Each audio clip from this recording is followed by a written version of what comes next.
everyone.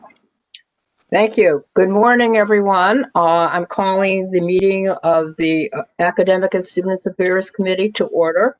And I welcome everyone back after, well, it's a week now of Thanksgiving holiday, and pretty soon we'll be at the end of the semester.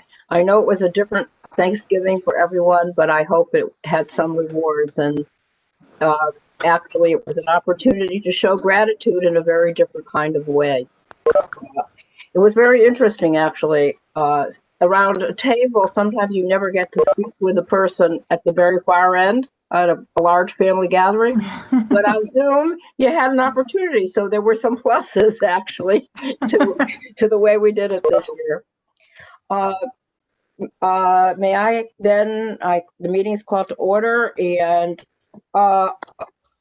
the first item of business is the approval of the minutes of our meeting on October 2nd. Thank you, Naomi. A second? Second. Okay, we have a motion and a second. All in favor of approving the minutes? Aye. Anyone opposed? The motion carries. Interestingly, those were very short minutes. I think that was a short meeting and we get a prize. Today's not going to be like that. The next item is the consent agenda. And there are two program discontinuations. Do I have a motion? I so moved. Do I think there was a second at the same time, Holly? Yeah. Okay. Viva and Holly. All in favor of the motion to approve the consent calendar? Aye. Anyone opposed? Okay, let's go on, excuse me, to the action items. The first one is accreditation of a licensed program. It's the Healthcare and Administration, MS, at Charter Oak State College. It's on page 15 of the agenda. Do I have a motion on the item? I move. Do I have a second? Holly? Second, Sally. Okay, I saw you shaking your head. Okay, this is a program that was approved for licensing, and under our new system, they have to come back to us. Well, this is the old system for accreditation, and they're at that point now, and I am going to call on Dr. Gates to give a brief introduction, and then Shirley Adams, I believe, will be doing the presentation. Thank you, Chair Harris. Charter Oak State College seeks approval of early accreditation of a program in healthcare administration leading to a Master of Science degree for the following reasons. 26 students are already enrolled in the program. Among those students are veterans. Veterans are ineligible to receive veteran benefits to pay for unaccredited programs. This program was delayed with this launch date to spring 2020. And Provost Shirley Adams will provide additional information regarding what promises to be a very successful program. Provost Adams. Thank you. And I also have Dr. Brooke Palke on as well. I think she was finally able to come. But just a little bit more of a background, and then I'll turn it over to her. As Provost Gates said, we did delay the program, and we did it purposely. For those of you who remember, we needed to get some of our own financial house in order first. So we purposely delayed both the healthcare admin program and the health informatics graduate program as well. So, but the healthcare one is up and running. It's doing very well. We have a lot of things in place to continue to recruit students into that program. So it's going well, and we just want to move it ahead to accreditation. So as Jane said, that we can have VA students that are in the program get their aid to continue in the program, as well as we want to be ready for students when they graduate. So they're graduating from an accredited program. So with that, I'm going to turn it over to Dr. Palke and let her add a few more things. Brooke? Thank you very much. Yes, we're very excited about how this program has been running to date. And in fact, we had a new market study conducted by the Melior Group. And the marketability of our current programs here within Connecticut and outside were identified as ideal out of market for health-related programs. So it really supports the growth of the program and the need for this type of professional within healthcare, leadership within healthcare. So it was a very strong support of continuing to market for the program, both within Connecticut and without. The Academic Council within Charter Oak has approved graduate credits to be utilized as electives in undergraduate programs. And this is to allow a pathway for students to stay within the system and to continue on with their higher education pursuit. And so we're in the works of also marketing that aspect. We've been extremely diligent in utilizing the highest level competencies, the Health Leadership Alliance competency model, to develop our program learning outcomes and then mapping those within our individual courses to our student learning outcomes. And it is a 12 courses, 3 credits each. And as we mentioned, we have 26 students who are very close to being halfway through the program. So we are asking for the early accreditation.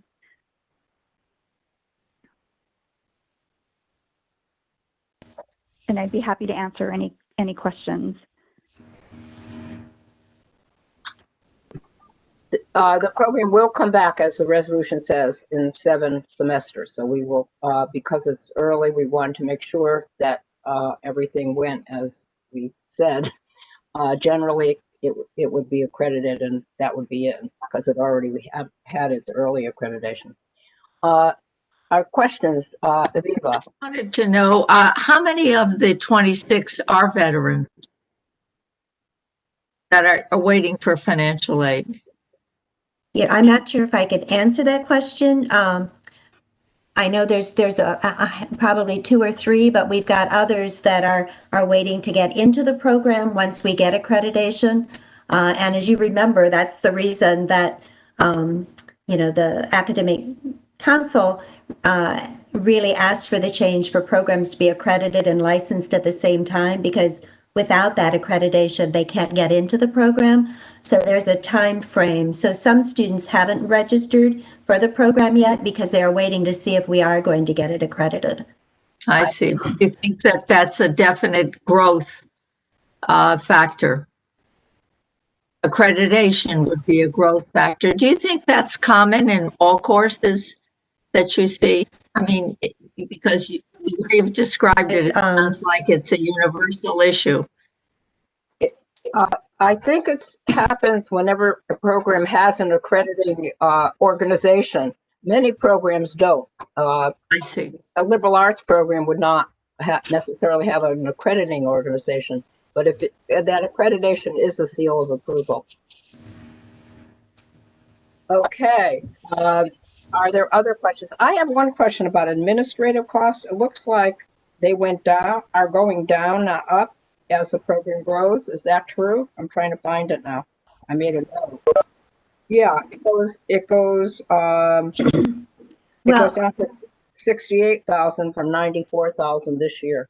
Well, part of the reason it's going down is we're adding additional programs under the same administrators. The costs go down. Okay. That's what I thought, but I just wanted to be sure. Right. That's good. Right. That's a good thing. Definitely. Yeah, that's great. We'll take more of that. Well, and we are continuing, to add some more programs that are really under, Dr. Palke's domain, and we've done some restructuring there. So, this week we had the Academic Council meeting, and we have a CDI certificate coming forward. So we figure that this is really one of our strength areas. And so we're really building upon the things that we can do, in this, I'm going to call it allied health arena. But so that will continue to grow. And one thing I should add that Brooke didn't mention, as she has put together, both for the healthcare admin program and the health informatics program, very impressive advisory committees for both of these programs that you read their credentials and you're just very impressed. And they're providing a lot of input to what we do in this arena, as well as they're helping us provide intern opportunities, for the students. So that's been very helpful and very successful too.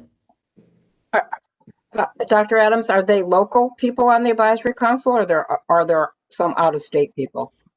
Yes and yes. Actually, Brooke Palkey is in Minnesota, so she's not local herself. But we have the advisory committee is made up of people from around the United States. Good, thank you. And just Any to other add, questions? our Yep. faculty are also very engaged. And again, too, it's both permanent faculty within or staff who also teach within Charter Oak, and then those who are in the industry. So it's a mix of academics and professionals. And I just wanted to add that we have met with the state of Connecticut Health Department, and they're developing a health information exchange, and they have agreed to work with us in our final capstone course with our students to help develop Connie, which is the Health Information Exchange for Connecticut. So we're really trying to make a presence within Connecticut and the upper Northeast. So hopefully this program can help create a name for what we can do in terms of as Shirley mentioned, that healthcare side. Thank you. Any other questions? Okay, then I will have a vote on the motion. All in favor of approving the accreditation of the Healthcare Administration Program, a master's degree at Charter Oak State College? Aye. Okay, and again, that's for the 7 semesters, and they'll come back. Thank you very much. It's an exciting program, and we're glad to see it both helping nationally and locally in our state. Thank you. Okay, next item on the agenda is a Bachelor of Science in Biotechnology at Southern Connecticut State University, and it's found on page 28 of the agenda. May I have a motion? So moved. It's Holly. Second, Naomi. Okay, we have a motion and a second. This program we saw a few years ago, and it was exciting. At that time, we had a number of representatives here from the field, and I would like to call on Dr. Gates to introduce it. Certainly, Southern Connecticut State University seeks approval of continued accreditation of a program in biotechnology leading to a Bachelor of Science degree. Per BOR's academic programming approval policy, a program previously licensed by the board must submit an application for accreditation during its 7th semester if continuation is recommended by the institution. Bioscience is a growing sector in the state of Connecticut. Provost Bob Present will provide additional details. Thank you. Provost Present. Thank you very much. With us today to present for the program is the Dean of our College of Arts and Science, Bruce Kalk, and I believe with him is our program coordinator for the biotechnology program, Nick Edginton. So I'll turn it over to Bruce. Thank you very much, and good morning. I am speaking to seek the recommendation for continued accreditation of Southern's BS degree in biotechnology, a major component of Southern's BioPath initiative. I know that the committee has already been privy to the financial projections for the program, which year to year demonstrate an increasingly greater revenue stream relative to its costs. We've kept costs low by making investments as strategically as possible. These investments have been almost entirely focused on recruitment.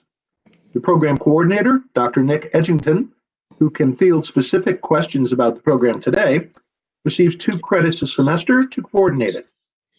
We've also invested in a billboard campaign, and I am personally highlighting the program at all recruitment events for undergraduates. Enrollment in the program has increased to 32 students as of census, with a projection of modest growth annually moving forward.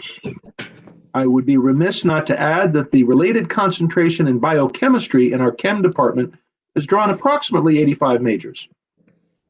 The program's inception came in 2015, when the city of New Haven approached Southern, requesting a curriculum with a pipeline to entry-level laboratory positions in the second largest biotech sector in New England. A very exciting moment in Southern's history, but one bedeviled by a series of unfortunate coincidences. At the time, our institutional advancement unit had pledged to raise $5 million to support the program, but priorities changed with several leadership changes at our institution. Southern was on provisional status with the U.S. Department of Education at the time, which slowed the introduction of the program. When the program was launched in fall 2017, there had been inadequate marketing, and there were at the time insufficient internship opportunities available. Then Alexion suddenly relocated its headquarters out of state, and Bristol-Myers Squibb moved its research facility out of Wallingford. Nevertheless, the program was developed and grown, and has since been continuously improved based on an industry needs assessment first implemented in 2016 in partnership with Jackson Lab. Since that time, numerous focus groups have been implemented. Currently, the needs assessment is being repeated. The BS in Biotech degree includes many workforce responsive components, including research experiences for undergraduates, skills development, and a required internship. These components are flagged by industry professionals as exactly targeting their needs, resulting in employees primed for successful employment. The most recent governor's workforce plan specifically mentions BioPath as a model program. To facilitate relevant programming, BioPath has consistently obtained funding from the CT Next funded innovation places in New Haven, now the New Haven Innovation Collaboration. Those funds have been augmented by Southern, federal grants, as well as private gifts, which we have used to implement programs directly in line with the mission of BioPath. We've also built a very strong partnership with statewide entities, including BioCT and Advanced CT. We recently received word on 2 additional grants from CT Next through New Haven Innovation Collaboration, which will allow us to further broaden and strengthen the BioPath impact specifically on underrepresented and underserved populations in the New Haven region. The programs developed are expected to act as a model for statewide implementation. In sum, I request that the committee recommend continued accreditation of Southern's BS program in biotechnology. To reiterate, we have a growing enrollment in the program. The bioscience sector is growing rapidly in Connecticut with approximately 23,000 employees and 1,300 companies, not including college and university labs. The average annual life sciences salary in Connecticut is $127,000, compared to the general private sector average of $68,000. And the university has leveraged its relationship with stakeholders to provide program enhancements, from industry academic fellowships to paid internships. Thank you very much, and please, any questions, I'm more than eager to respond to or defer them to Professor Edgington. Thank you very much. I appreciate that. Good presentation. Aviva Bud? I have a few questions. First of all, in the materials, you don't mention BioPath. Can you tell me something about BioPath? Certainly. So the biotechnology degree program is a subset of a larger initiative termed BioPath. BioPath includes TAP? PATH. PAT? Okay. Yes. Is that a program in the university, or is that a company? It's an initiative in the university. Okay, you don't have to go into it. That's fine. I thought it was a company that was offering internships from what was described. Oh, I didn't understand that. I've read the material fairly carefully. Mike, what troubles me, and you did mention that it was launched late. Yes. But how do you know that the freshmen and sophomores that are the main component that you are counting as 32 students are going to be biotechnology majors versus other bioscience sciences like biochemistry, like pharmaceuticals. There are all kinds of bioscience majors. Biotechnology is just one of them. So how do you identify them as biotechnology majors to That's a support your projection? That's really what I'm driving at. Sure. So the number 32 is the number of students who've already declared biotechnology as their major. When do they declare that? At what, freshmen and sophomores? Actually, students change their majors with some frequency. Right. It could be as I know of a matriculated freshman who was intent on biotech even when he came to new student orientation. On the other end, there may be students, as you're suggesting, who change from biotechnology to the biochemistry concentration or the biology major. It can happen. It can happen the other way too, where biotech accretes students from other programs. So we really don't know. The projection you have, I'm just restating it, you haven't said this, is based on what you suspect the freshmen and sophomores have indicated by their current interest. They don't have any biotech courses yet, correct? Just core courses.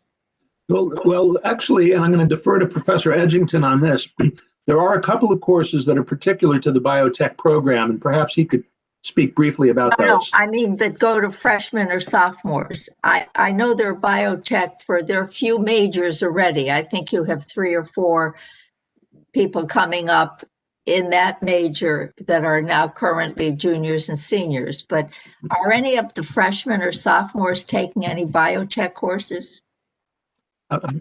Nick, could you help me out there? Okay. Yeah, sure.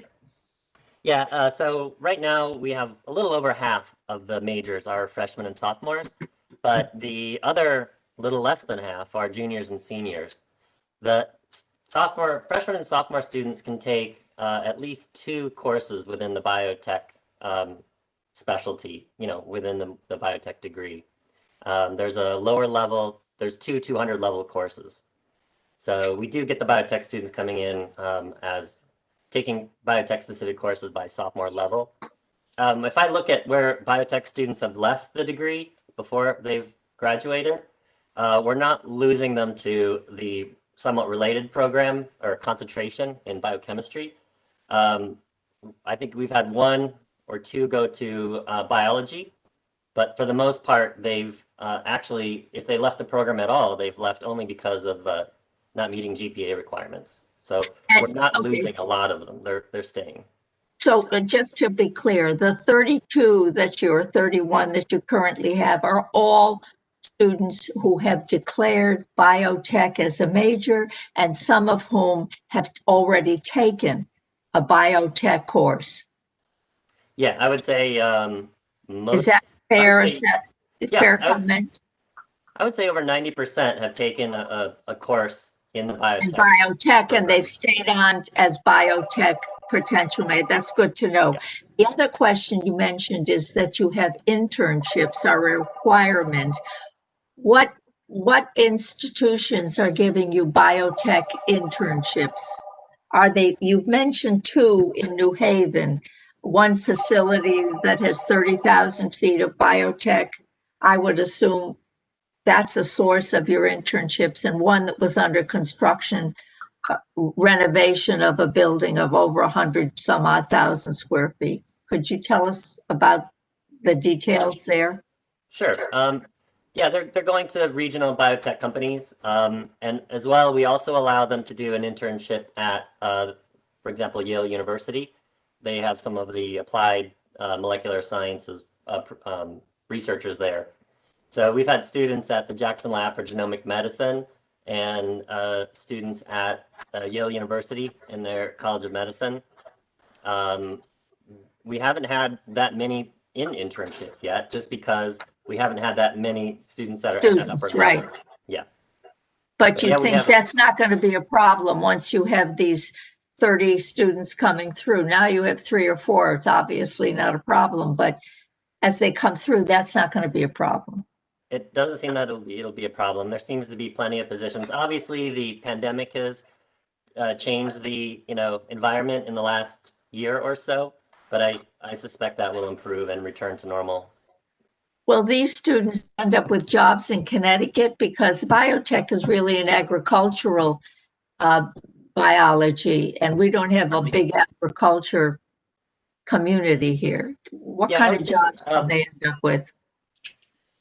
I would say agriculture is one part of biotechnology, but I would say the largest sector in Connecticut is really the biomedical research with diagnostics and pharmaceuticals. And so that's what many of the smaller startup companies are doing, that are in the area, as well as some that are involved in diagnostics, like the company Abcam in Branford. We've got Semaphore that's really greatly expanding with their genomic testing for hospitals. And so, yeah, agriculture is a part of it, but I would argue that's minor, at least for where our students are going. It's really biosciences, health diagnostics, and treatment.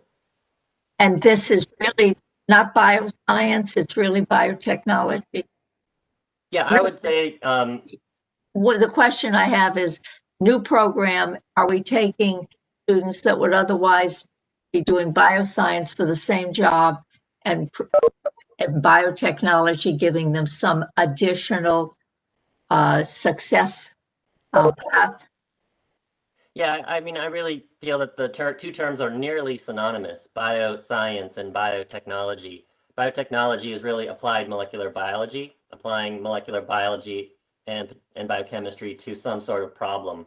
And the problem can be in agriculture or healthcare, but I would argue those they overlap a lot. So I see. Thank you very much. That clarifies to me. Thank you.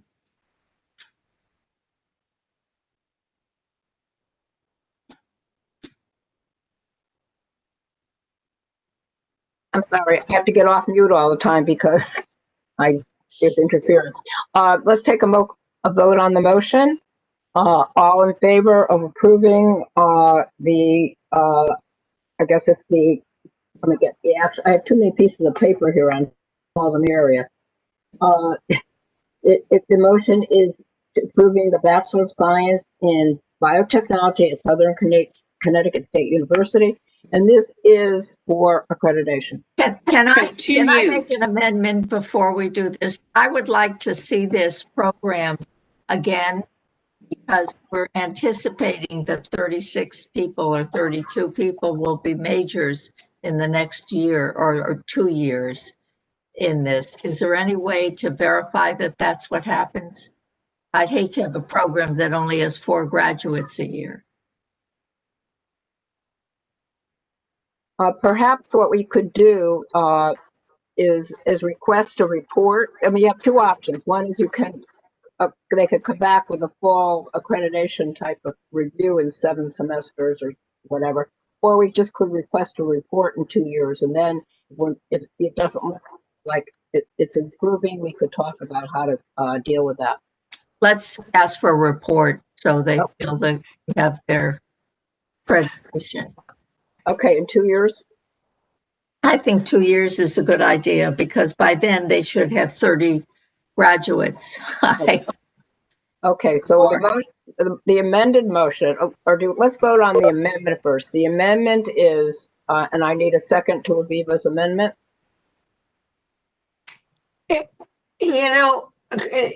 I just say one thing?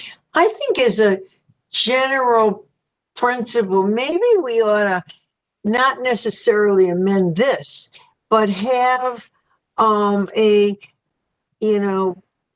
operating procedure at this committee that every year, every 2 years, whether you pick the number, we could work it out with Jane. We get a report that says, these are the new programs we accredited, we projected X, we have Y. So we get a global picture of, how close we are to our projections. That's always been a area of contention for how projections are done. And this would give you a snapshot at whatever date you pick. Actually, we have done that. In the past, we did have programs come back to us and just show us enrollment data, and somehow we lost that, I believe, along the way. Dr. Gates, you recall? We do have a report where we're looking at specifically those majors that are low enrolled. We roll that into the academic program review procedure, but annually we should get reports on those programs that are below the projected enrollments. But I very much appreciate Regents Cohen and Budd and Harris in giving this program the time to continue to flourish. This is such a high demand area in biotechnology, and so much work has been put into this program that's very early on shows much success. The report was just exemplary from Southern. So, and biotechnology is a high demand. So I like the fact that we're not in any way creating additional barriers or hardship for this institution to move forward. So we do get that report. We can easily provide that report. The institutions just move it forward in the format of a report. I think that would be helpful if we had that Yes. information, and then we can decide if it's enough or if we need increased data. Okay, is that okay? If I think that's great, because we'll see whether the projections make sense and whether the program is as valuable as we think it will be. It may be they'll have 60 people in the pipeline by then if things work out the way everybody anticipates.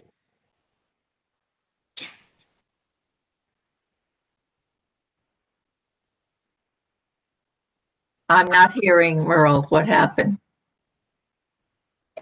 I'm sorry, I have to mute immediately, or I seem to create a disturbance according to what my computer keeps telling me, and I forget to unmute. What I was saying is we should see that report annually on new programs, and then we can make decisions based on what we're getting and what we see happening. Correct? Is that, and what, you'll withdraw your amendment? Fine. Okay. Okay, so then we're back to the original motion to approve the accreditation of the Bachelor's of Science degree in biotechnology, I believe is it, at Southern Connecticut State University. Yes. All in favor? Aye. Anyone opposed? The motion carries. Thank you very much. I did have one question. Why, and I don't know who answers this, why isn't there one pathways program from the community college to the Southern or anyone else that had biotech? I guess you're the only one that has it now. Instead of these individual programs with various community colleges. Right, so we've got 4 TAP pathways with our 4 feeder community colleges, our largest feeders. We are also moving forward, planning on partnering with the 2 community colleges that have associate's degree programs in biotechnology. Okay, so the programs that you have were not necessary. Okay, so you are working on an actual pathway from biotech. Okay, those were not biotech majors. I get it. I mean, at the other colleges. Correct. Okay. Yeah, okay. it's only 2 of the 12 that have biotechnology associate's degrees. Okay, so you're going to work on that though to have a standard program pathway. Yes, as I said, we do have the 4 TAP pathways right now. Okay, those are not really. Are those from biology? Those are from biology. Okay. Okay. Thank you very much. Yes. Okay. The next program is also a Southern program. It is actually linked with a associate degree program at Gateway Community College. It's the Associates and the Bachelor's of Science, Associates in Public Utilities Management at Gateway, and the Bachelor of Science in Business Administration at Southern Connecticut State University. And we're going for accreditation here. They were originally licensed. And there is a requirement for a report because it's a program that has been very slow in developing. May I have a motion, please? So I moved. move. Second. Okay, I have a motion and a second. This program was very exciting as it was launched. I remember many representatives from the utilities companies coming to the meeting when we were all in person sitting on Woodland Street. And it's been slower in developing than we have anticipated. So I'm going to ask Dr. Gates to introduce it, and then we'll hear about what has been the problem and what we hope for the future.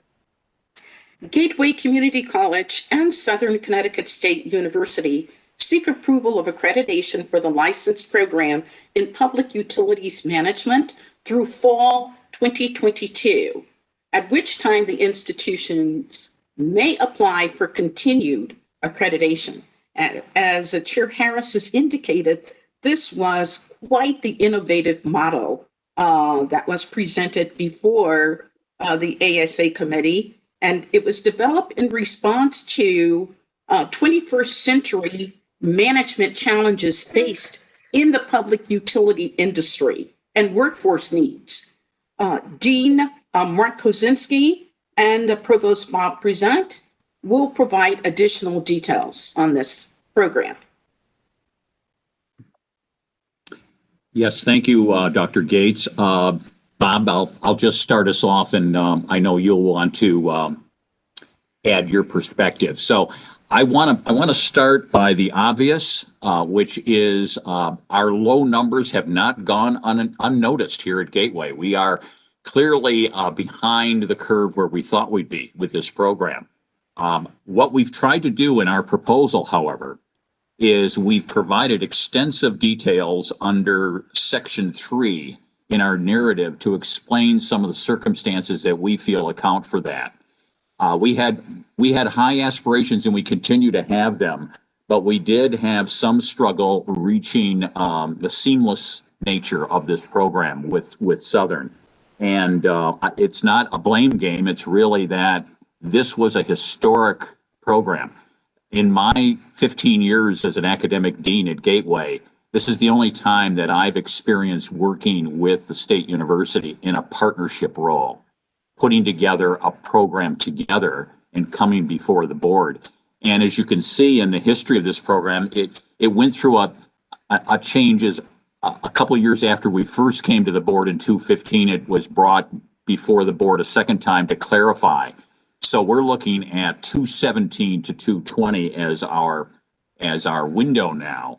But I'm certainly not proud to give you information today that shows strong numbers. However, I want to point out that in our narrative, we underscore some of the steps that we are taking and that we've made real significant strides in just within the last year.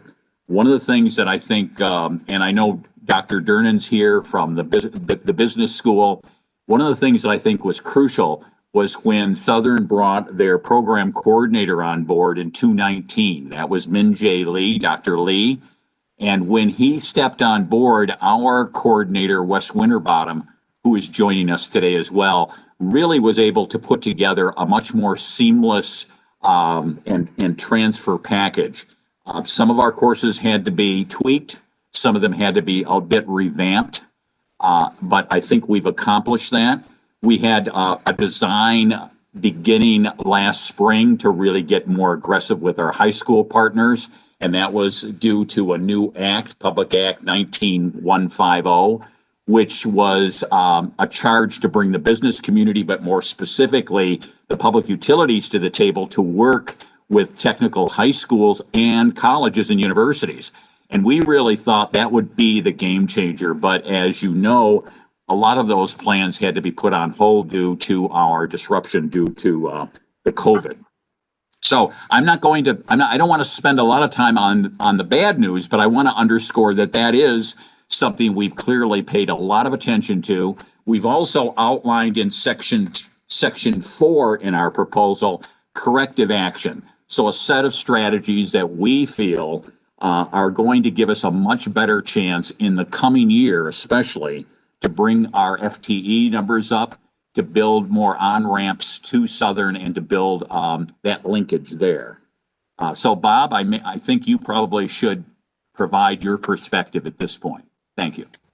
Thank you, Mark, and thank you, Regent Harris and Provost Gates. This is a really exciting program and a unique type of collaboration, and that collaboration with Gateway holds tremendous potential, not just for growing our collaboration between academic institutions, but collaborations with the real world, if you will, and the needs of the industry world. So with us today, as Mark mentioned, is the Dean of our School of Business, Ellen Durnan. And Ellen, I'm going to turn it over to you for details. Thank you, Bob, and thank you, everyone else. It's a pleasure to be here. And just a couple things, Mark Kaczynski referenced the sort of groundbreaking format of this program, and I will say we probably underestimated the challenges of trying to do a 2+2, and that's why I think it's taken us more time on the front end. Specifically, we envisioned that students would go to Gateway and take their 2-year program, complete the associate's degree, and then transfer to Southern. That has happened with some students, but in fact, what we found is that there are multiple points of entry and exit into this program and into this industry. So we have at Southern some students who have come to us as freshmen and said, we want to do the whole program with you. And we also have students who have gone just to Gateway, got their associate's degree, and were able to get a great job. We've also had employees at the utilities who have come to us and said, we want to advance our careers. So we have a bachelor's degree in something else, or we have an associate's degree, but we really want the bachelor's degree in business administration. So it's been a project. But as Mark said, I think we're in a very good place now. The other thing that I think is important from Southern's perspective is, this was a 2+2. So Gateway started in 2017, Southern started in 2019. So we are actually only in our 3rd semester of the program, not the 7th semester of the program.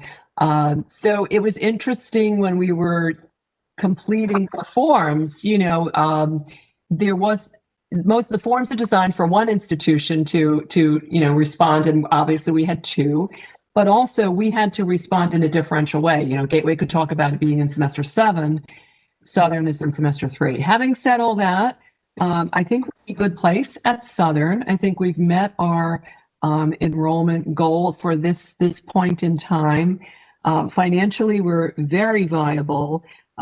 We have partnered with a number of employers who have provided us financial support, as well as advice, advocacy, and lots of other things like tuition reimbursement to their employees, internship placement in their organizations. And just to name a few, Regional Water Authority, Aquarian Water Company, MDC, and Avangrid, which includes Connecticut Gas and United Illuminating. So those are some of the organizations that are represented on our Leadership Advisory Board. We bring them together twice a year, Southern and Gateway, and we listen to them. And we also provide programming that is valuable to them. We ask them what they'd like to do, and we brought consultants in to speak with them and things like that, because we want this to be a two-way partnership. We want them to see the value of being affiliated with the program as well.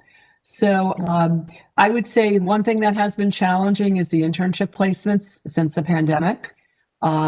We've talked to the utilities, and I've talked to them about creating virtual internship opportunities for the students. It's not required, but it's strongly recommended in our program. Literally, some of them have not been in their buildings since March, and they will not allow any outsider to go in their building. So, we've got to get through this, but, we feel like by the time that we feel like we're in a strong position for semester 3. And by the time we get to semester 7, we'll be in even a much stronger position at Southern. So thank you.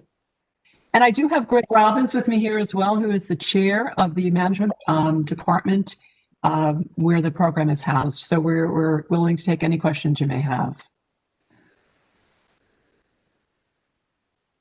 Questions, comments from board members? I mean, we're going to see this again, so that is good. And I think you are putting things in place on paper anyway that should make the program grow.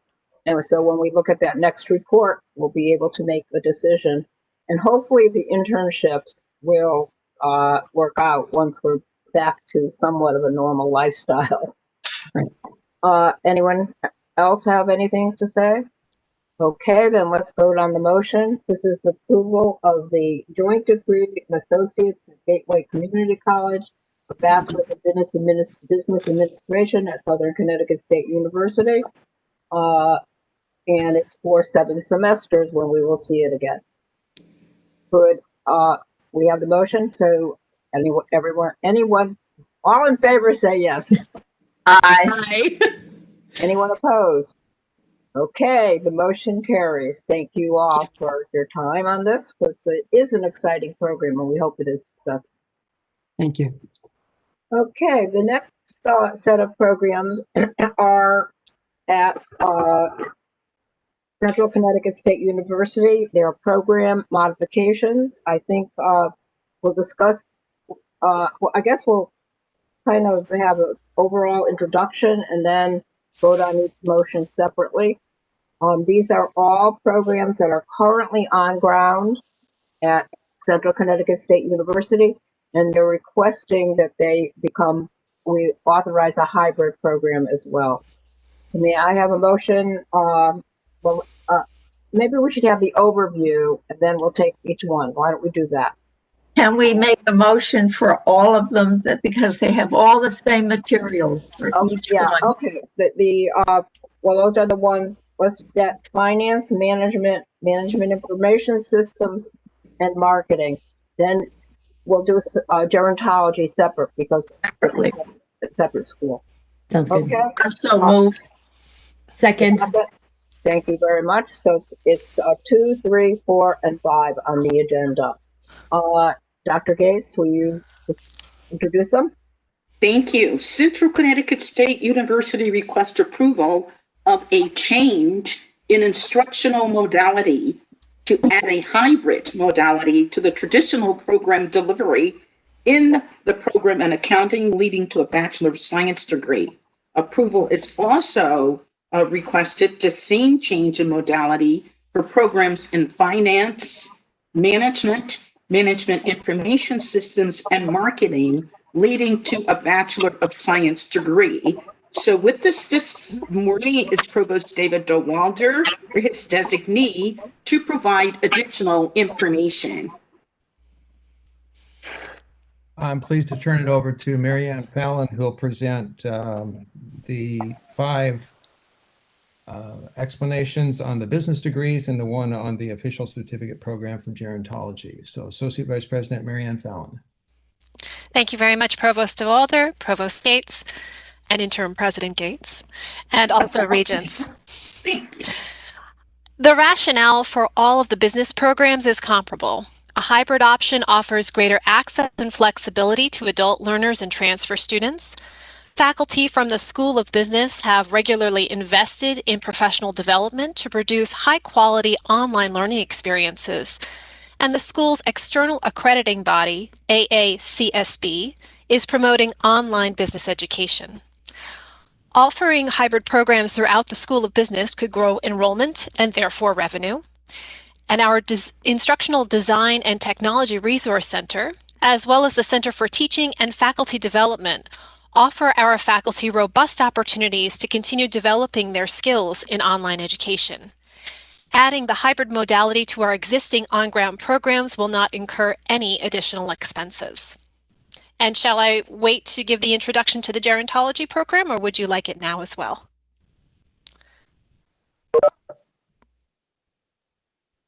Merle, you're offline. Okay. I have a brief introduction to that program since it differed from your business one. So if I may proceed here. No, why don't we do the business ones first? Because we have a motion on the floor. Yes. Okay. Thank you, Chair Harris. Yes. And I started to say that, but I was on mute. Dr. Butt, Viva Butt. A question. you say it's a hybrid modality and you want to be competitive with other institutions that give full online. Do I understand that if somebody wanted to do a full online program and not do any on-campus courses, would they be able to do that with this proposed program? Is the hybrid aspect optional, or is it the only way to complete? So to answer your first question, this is not possible to do a fully online program. That would require all of our general education programs or courses to also be online. And so in order to obtain the hybrid designation, we have to ensure that a student could reasonably complete 50%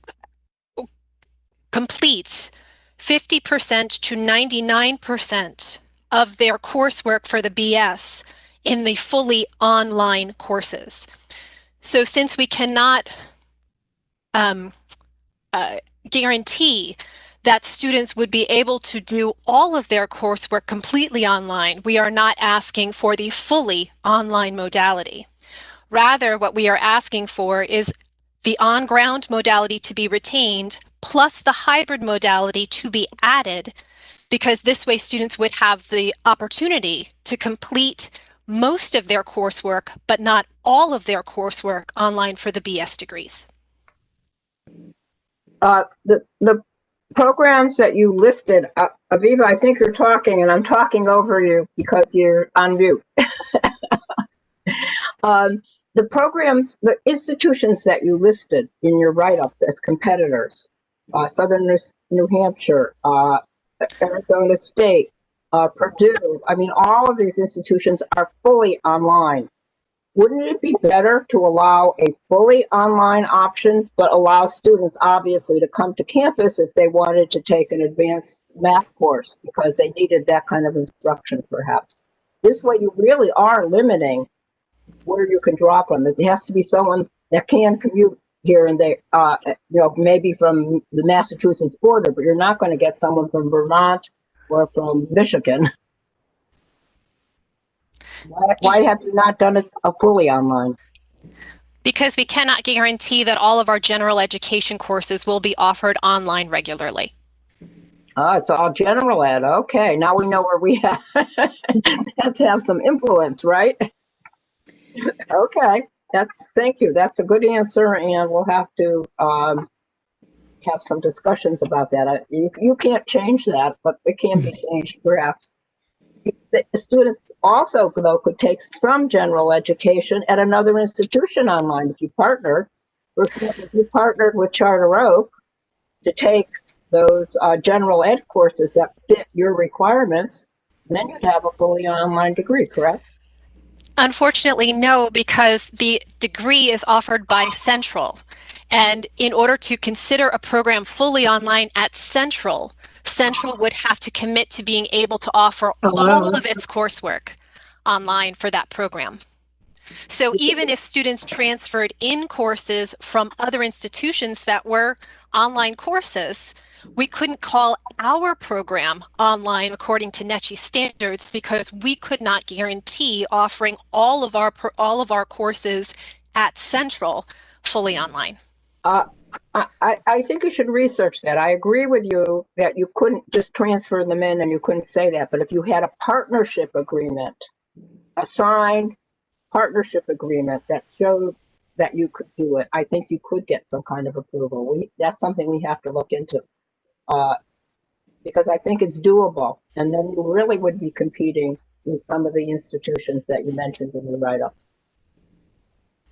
So we'll address this today as you've submitted it, but I think we need to look at it in other ways. So what would your timeline be for addressing this?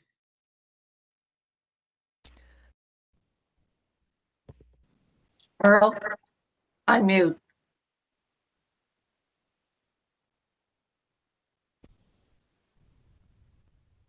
Unmute, Okay. Dr. Harris. I am. We have to have some discussions first. I don't think we can have a specific timeline until we really understand the problem both from NECHI's perspective, which I think we can overcome, and from Central's perspective. Then we can come up with a reasonable solution. Maybe we'll, I don't know. I don't know what to suggest as a timeline. And then what would you do, a program modification? No, right now we can address and vote on the program modifications as submitted, but come back maybe in 6 months and discuss the issue of fully online learning at some of our institutions. Is that reasonable? Okay. Is that a reasonable timeline, Dr. Gates? Will we come back to this next spring? 6 months. At this point, I'd like to invite Central to speak to their ability to submit a viable report in response. Is that a realistic time frame for you, Dr. Fallon? I mean, it is. We can certainly say that, but we need to make sure the institution has all the data and everything that we're requesting. I wasn't saying they could come back with a fully described online program in partnership with someone. What I was suggesting is that we come back and look at it as more of a global issue and say, yes, this can be done. Certainly. Okay, 6 months is reasonable. From the system office, 6 months will work. I'm sure Dr. Klusnitz is also on very much in the meeting as well. So he's jotting this down. That's another assignment, Ken. 6 months. Frankly, today someone could do some of these programs completely at Charter Oak. So I'm really suggesting that Charter Oak compete with themselves if they do some of their work with them. But I still think it's important for us to have that kind of access nationally. Okay, so then Thank you for the feedback. We'll vote on the modifications in the Bachelor's of Science in Accounting, Finance, Management for Information Systems and Marketing. That's what the motion is before us. All in favor? Aye. Anyone opposed? Okay. Let's move on then to the gerontology again, which is a similar program. This actually has an on-campus component that's required in the summer. Dr. Gates? Oh, no, let me take a motion first. The motion on gerontology. I so moved. Okay. At Central Connecticut State University. Motion? So moved. Second. Okay. Regent Cohn and second by Viva. Okay. Viva. Okay. Because we could teach the course. Okay.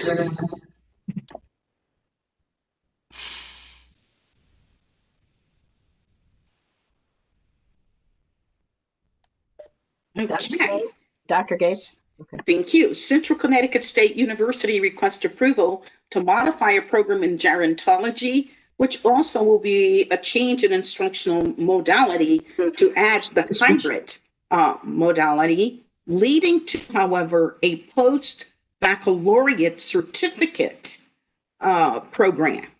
So that's why really we could not, even though it's a different program, but this is a certificate one. So at this point, Provost Stowalder or his designee will speak to this change in instructional delivery. Thank you. Thank you very much. As Dr. Gates said, the program faculty of the Gerontology Official Certificate Program proposed to add a hybrid modality and retain the on-ground modality for their 15-credit certificate. Based on market research, most gerontology programs are geared towards working professionals. Offering the Gerontology OCP as a hybrid program, so roughly half on ground, half fully online, could afford working students the flexibility they need to pursue the certificate while also offering opportunities to connect in person. No additional expenses are expected, and program faculty can utilize the existing professional development opportunities that I described earlier from our Instructional Design and Technological Resource Center and our Center for Teaching and Faculty Development. Dr. Carrie Andrioletti is with us this morning as well, in case you have any questions specifically about the gerontology OCP. Thank you very much.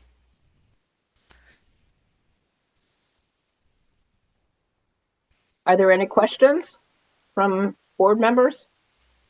Yeah.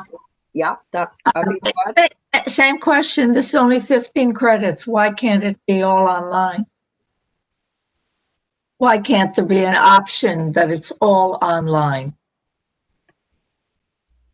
Dr. Andrioletti? Sure.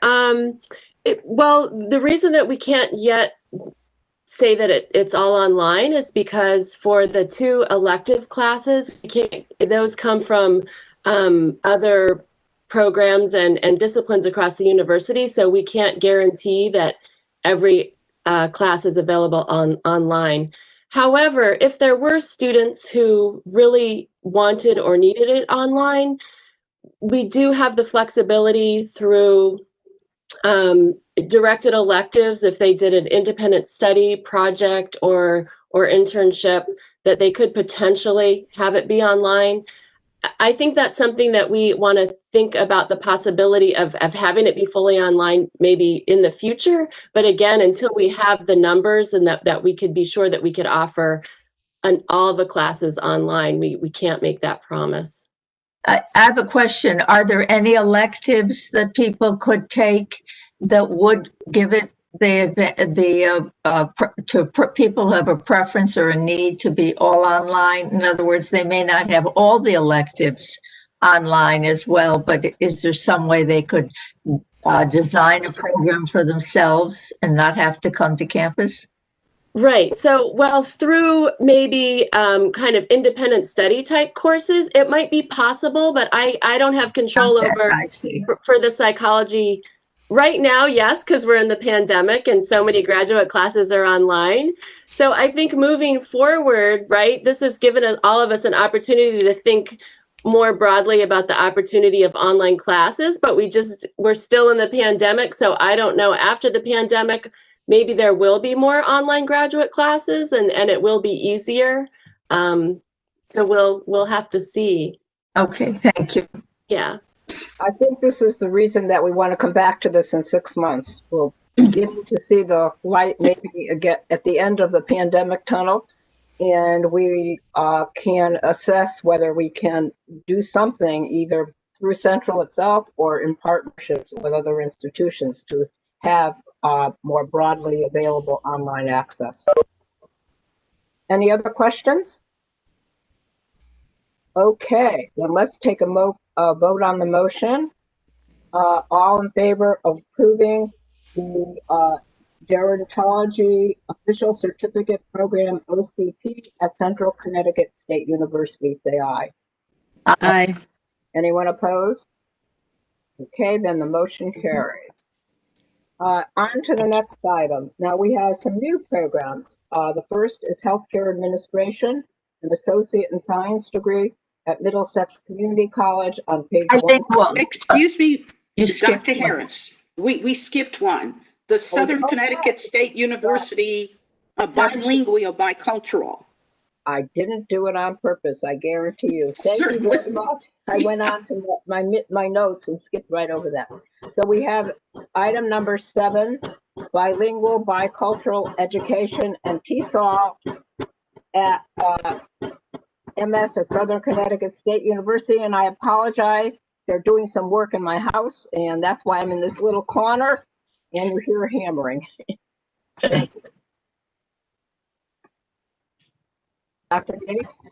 Thank you. Southern Connecticut State University requests approval to modify a program in bilingual bicultural education and TESOL residency program. This is a change in instructional modality to add hybrid modality, leading to the Master of Science degree. So Provost Bob Present will provide additional information regarding this request. Thank you, Provost Gates, and thank you, Regent Harrison. Thanks for explaining it wasn't a purposeful oversight. And this is a fairly straightforward addition of a modality, and I'll turn to our Dean, Bruce Kalk, and I think with him for any additional questions is the coordinator of the program, Elena Schmidt. So Bruce. Thank you very much. I would like to address the available resources for the proposed summer residency program for Southern's graduate degree in TESOL. Dr. Elena Schmidt can then provide more granular detail about the demand in the field. Teaching English to students of other languages, speakers of other languages, has historically been one of the 3 highest enrolled graduate programs in Southern's College of Arts and Sciences, along with psychology and computer science. Over the past 8 academic years, the program has averaged more than 36 students each fall semester. The proposal before you aims to augment the size of the program with a summer residency program targeting graduate students who live too remotely to readily take on-ground courses. For example, we have identified teacher certification programs in adjacent states that do not offer a graduate program in TESOL. Our plan is to achieve a goal of 10 students per cohort, with these students coming to reside on campus for 9 credits of graduate work, followed by taking courses online the next academic year, and culminating in a second summer on campus. Upon successful completion of the program requirements, the students would then have earned their master's degrees. Our goal is to increase the graduate enrollment in TESOL by 10 students. Southern now has the faculty resources to increase the size of the program, as we have just hired a second full-time faculty member in the TESOL program. And I would ask Dr. Schmidt to address the pedagogical rationale for the summer, the on-ground residency component, in anticipation of any questions about that rationale. Thank you so much, Dr. Kapok, and thank you for everybody's consideration of this program. So one of the reasons that we would like to expand our program is because over the last 7 years, the population of English learners in the state of Connecticut has grown by over 20%, as our native student population in public schools has decreased. And that's according to the data from Connecticut State Department of Education. So the teacher shortage in bilingual education and TESOL has been urgent for the past at least 10 years in Connecticut. And to train more teachers in the field of bilingual education and TESOL, we have been offering a video conferencing program in collaboration with Stanford Public Schools. However, we would like to reach out to teachers from all over Connecticut and neighboring states. With this goal in mind, we developed a summer residency program, as Dr.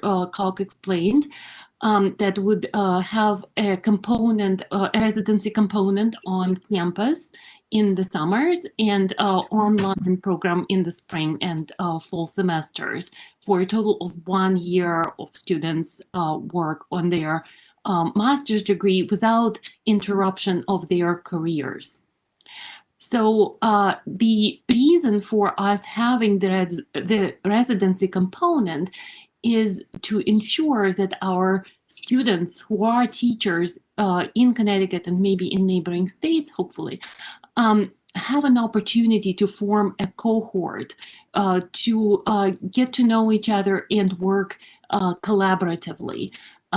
We find, especially with the pandemic, we recognize that online courses work exceptionally well when graduate students know each other, have formed connections and professional ties, and are able to work online after forming those ties.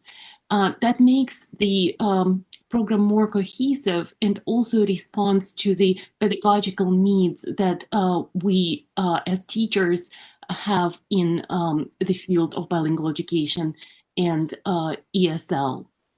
So it is important for us to demonstrate and involve students in a variety of pedagogical activities, from student-centered to culturally responsive curriculum that requires at least some presence on campus. And with the additional incentive of having students living on campus for financial reasons, as well as the reasons of forming those ties that I've been mentioning, we would like to have this combined hybrid program rather than fully online program from the beginning. Thank you, Dr. Smith. Pat, Riz, did I take a motion on that? I just want to make No, sure. you didn't. Okay, thank you. I didn't think so. That's why I asked. May I have a motion to approve the TESOL program at bilingual bicultural education and TESOL residency program, Master in Science at Southern Connecticut State University? I so moved. Second, Second. Howie seconded it. Are there questions from members of the committee? Yeah. I'm sorry, I missed this. What makes us think the students will come and want to stay on campus? Sorry, could you repeat that? Yes, I can. I hear an echo. I don't know if you hear it too. Yeah. I'm interested in how you know that students will be willing to come and live on campus. Well, that's a great question. We are not sure whether the students will be willing to live on campus. We hope that they would come. The program will be a 10-week program over the summer, and that will offer 3 intensive courses in person. So students who live in Connecticut may be able to travel during the summer to the Southern campus. But students who live outside of Connecticut, and we have reached out to various neighboring states and learned that they do not have summer ESL or TESOL bilingual education programs. The teachers might be willing to travel to Southern and stay on campus for 10 weeks. It may be a good alternative for them in order to get their certification quickly and in a real systematic setting. And if they don't stay on campus, what does that do to your revenues? Well, the program doesn't require much additional revenue at all, as long as we fill our courses with at least 6 students in the summers. We should cover all the costs of the instruction. It's not a new program, so the current faculty will be able to cover the costs of the program. And if I could add to that, each student's tuition, of course, would increase the aggregate revenue that the program produces. Those students who do choose to be residential over the summer would, of course, be paying to live in the residence halls. I do have some preliminary data about that. Really the only costs attached to this proposal are the cost of instruction over the summer, which would come to, for fiscal year 2021 anyway, $18,828. And then 6 credits of adjunct faculty to pick up 2 courses that a faculty member in the program is now teaching for English language learners. That comes in at about $10,000 for a total of projected cost increase of about $29,000. Full-time summer tuition for 10 graduate students is nearly $66,000. Residence hall occupancy for 10, and bear in mind, after year 1, we would have 2 cohorts in the residence halls simultaneously. So even if only half of those students were residential, that's an additional $23,000 of revenue, 23,100. And then we've also got the part-time full and spring tuition at 6 credits per semester for 20 graduate students when you consider 2 cohorts simultaneously, which is an extra $186,000 in projected revenue increase. There is a cost, though, for having students in the residence halls in the summer, right? Correct? Well, the cost is exceeded considerably by what the students pay for housing. Okay. Okay, thank you. Yes.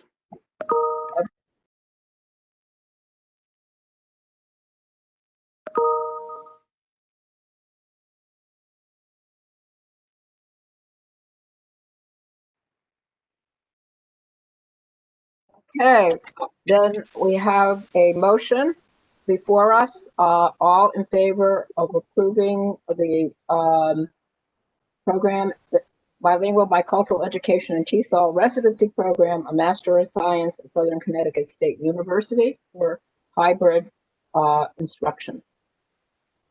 All in favor? Aye. Anyone opposed?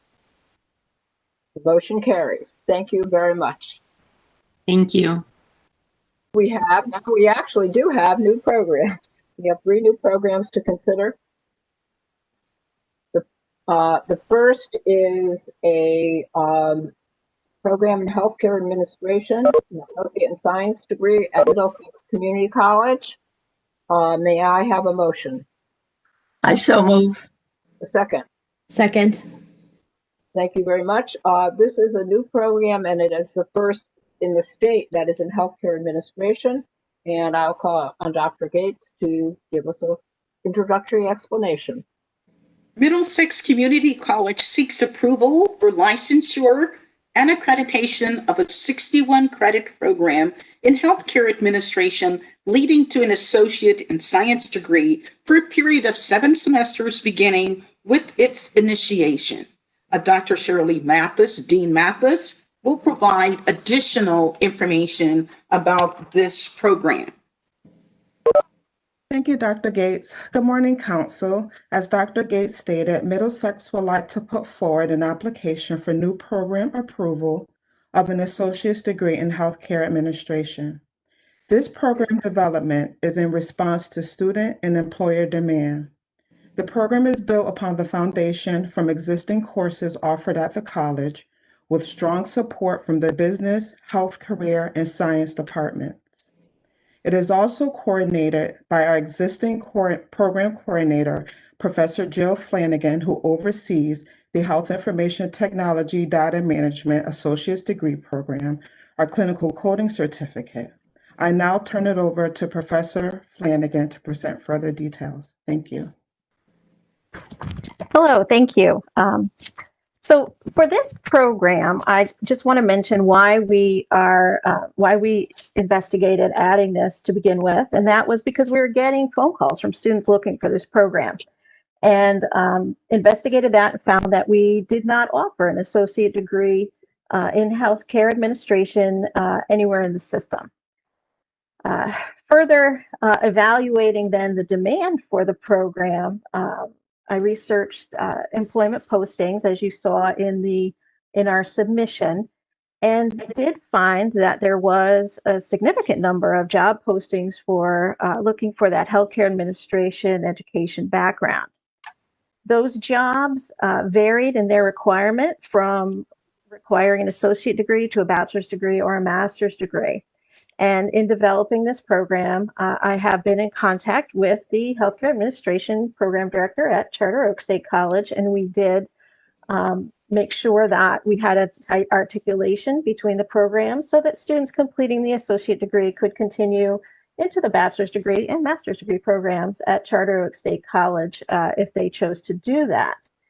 Additionally, we wanted to ensure that students who complete the associate degree would be leaving with an employable degree.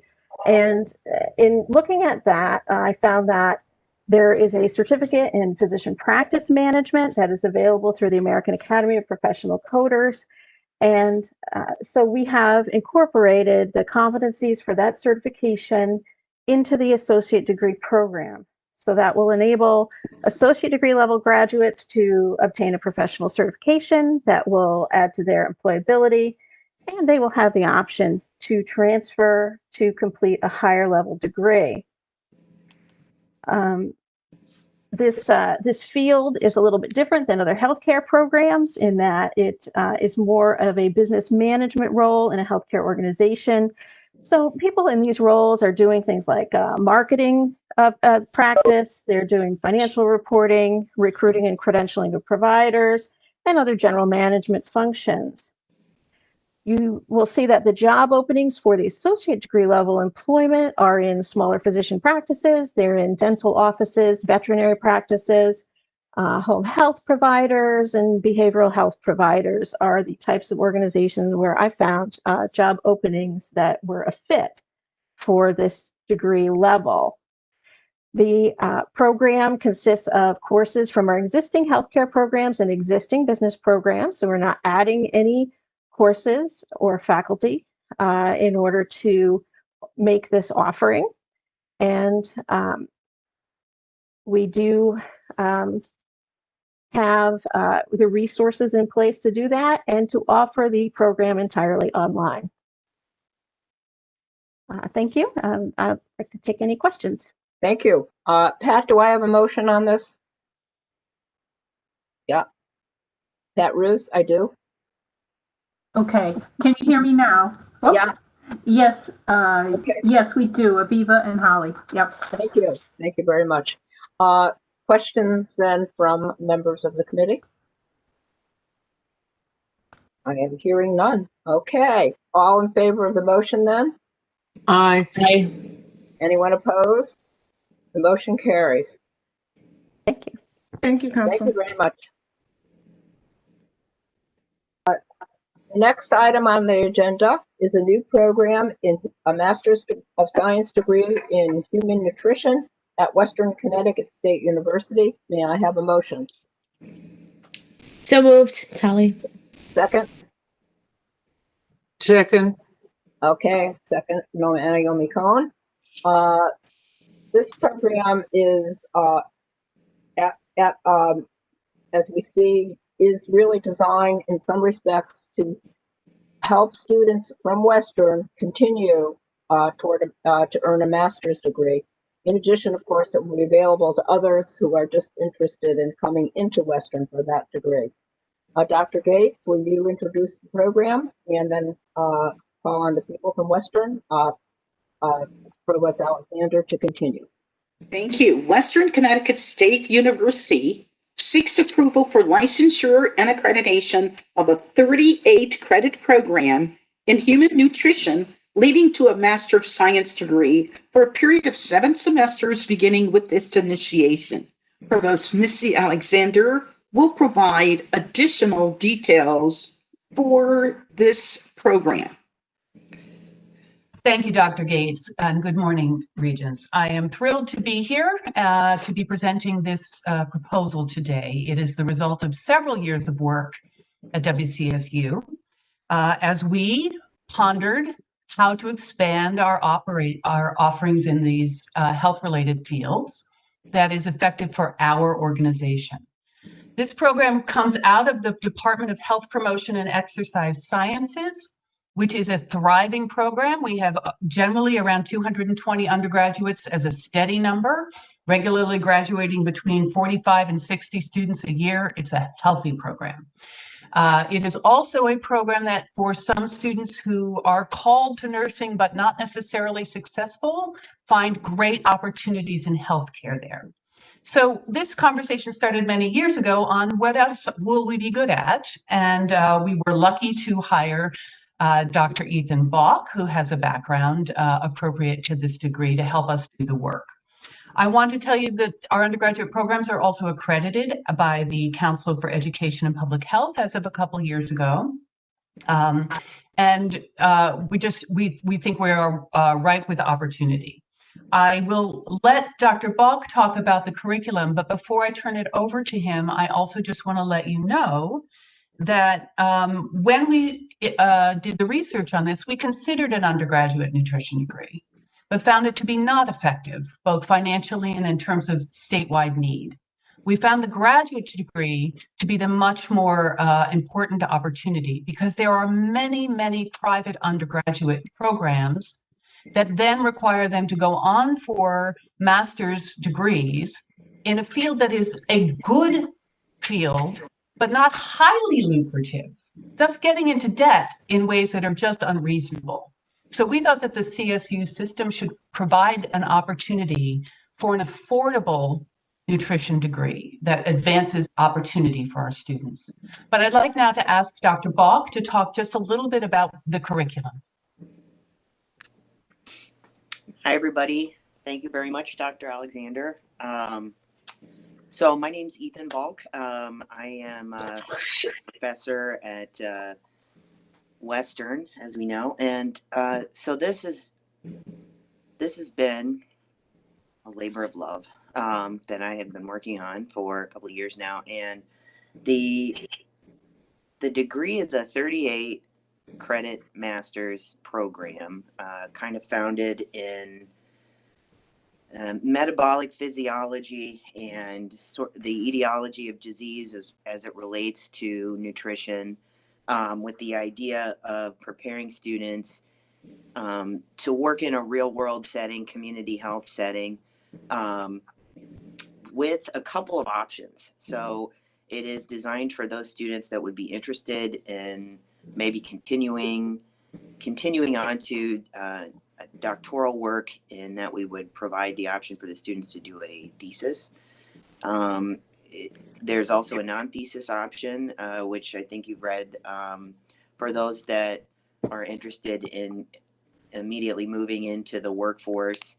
And I've also constructed the curriculum to prepare students, if interested, for an advanced certification as a nutrition specialist, which would provide students the certification and licensure which is needed to practice nutrition, particularly in a clinical setting. So the underlying coursework is essentially founded in a good amount of science, metabolism, but also looking at assessing and diagnosing issues from a nutrition perspective, and then how to facilitate care for various patients or clients. So I think that's kind of the gist, but I'm happy to take any questions if there are any. And if I go ahead. Oh, yes. Okay. The material indicates that there is a requirement for research or some in-person requirement here. Isn't this targeted mainly to people who are working? And wouldn't it be more appropriate to be an online master's at this juncture? People are used to online work, and I would think that this would something that'd be ideal for online because it's an elevation and a certification objective. I guess other than the research would have to be online, might be online. Regent Budd, I'm going to let Ethan explain more particularly, but I did want to just give a little context. This one is hybrid. What WCSU is actually just received provisional accreditation from NETCHI to be an online degree granting organization, and we will be bringing online programs forward. Okay, I guess I didn't see that here. Right, but this program is not so much the research component as the laboratory component that makes us want to have some on-ground experience. Right. So it is hybrid. So your target is the working population. Absolutely. Okay, thanks. But it looks like it's only full-time students. That's what I built Regent Harris, we built a budget for only full-time, but the program is available for full and part-time. That's not clear. Okay, so in other words, Okay. if half those students go part-time, you won't make the same numbers. Correct. So we want to make that number full-time, right? If we get part-time in addition, that will just do better for us. But So we it's think not- that our first audience is really coming out of our undergraduates who will be likely to do the full-time program. have they expressed that? Because there's still a cost and there's still an anxiety of many graduates that they need to work a while before they go back to school full-time. Well, actually, Dr. Bug and Dr. Stevens did some research among our students. Maybe they could speak to that. Okay, thank you. Yeah, great question. Before we really got this down onto paper, we did poll our students a number of classes, and there's a strong, I think I have it in one of these pages, there was a strong interest, somewhere around like 80% of the students were at least interested in the program. At this point, I have a regular of about 10 to 15 students that are interested each semester in continuing on and seeing the value of staying and continuing on right now, particularly because of the fact that this is a pretty expedited process. We're looking at, an additional 2 years for them, and a lot of the students are pretty interested in just continuing forward and knocking it out on a full-time basis. But Emily, if you have anything else you want to add to that. I would just confirm that through advisement, we definitely have students kind of waiting for this. We have had some students go on to other like private programs, which are much more expensive. So we would probably save those students, keep them in the CSU system because of cost. And we can also, in particularly the students that come to Western in our health promotion studies program, we can advise them directly towards the masters, and a lot of them are really excited about the opportunity just to keep going rather than taking time off to work. They kind of say what the feedback we get is we don't want to start working and then we might not go back because we get in the routine of working. So this is a really valuable opportunity that our students are excited about even right now. And I truly think that as we recruit students into our bachelor's degree, we can present this opportunity to them earlier so that we direct them right towards it, which will make it grow even further. Other questions from committee members? Aviva? Go ahead, Aviva. Okay. If I'm looking for it now, but here it is. You anticipate that you'll have to hire new faculty for this over year 3 to 7 before we see this again, before the end of 7 semesters. What would cause you to have to hire new faculty? Over enrollment or just the need for higher level coursework? So we have planned to run this with adjunct staffing and the existing staffing to get it going and run it. We can run it for a couple years that way as needed. But in reality, Dr. Bach, who will do the bulk of the work of this program, teaches in our undergraduate program, which is thriving. And so I am losing him as a faculty member supporting our undergraduate programs. So if we get to a level of enrollment that helps us continue to earn additional funds above the cost of running this program, we will pursue the hiring of another faculty line. But we will not do it until we have sufficient enrollment. Absolutely not. But we have the expertise. It's really about the fact that we're building a budget that's based on backfilling with adjuncts at the undergraduate level. At some point, there's a need to enhance that group. Well, the additional adjunct positions that you're hired says 1 to 2 new adjunct positions now. Right. My problem with budgeting is that when people come in the master's program, I assume you're financing, counting the students that are taking this master's degree would otherwise not be counted in any other programs. Correct. This all new money Correct. will support the hiring of new adjuncts, because I have a real problem with the shifting of students around in Dutch County. I understand your perspective on that, but I just want to be clear, this is all new. There's nothing, the only thing that would be not new is there are electives available in other courses that they may, other programs they may choose to take. That's right. But It's that new seat's tuition. available. That's new tuition. That's correct. Correct. Right. But I, you. I just want to be clear on that. We've told you everything we would spend the money on. We could spend more if more students show up, but we're not going to, we're being very prudent here and very careful. But I would like to be able to staff up if this really is as robust as we think it will be. Hope it will be robust for sure. Dr. Gates, didn't we had this discussion in the past about a year ago, I think, and what we said is we have developed some kind of criteria for institutions to consider before new hires and new programs when we thought they might not make their numbers as early as they anticipated. Correct.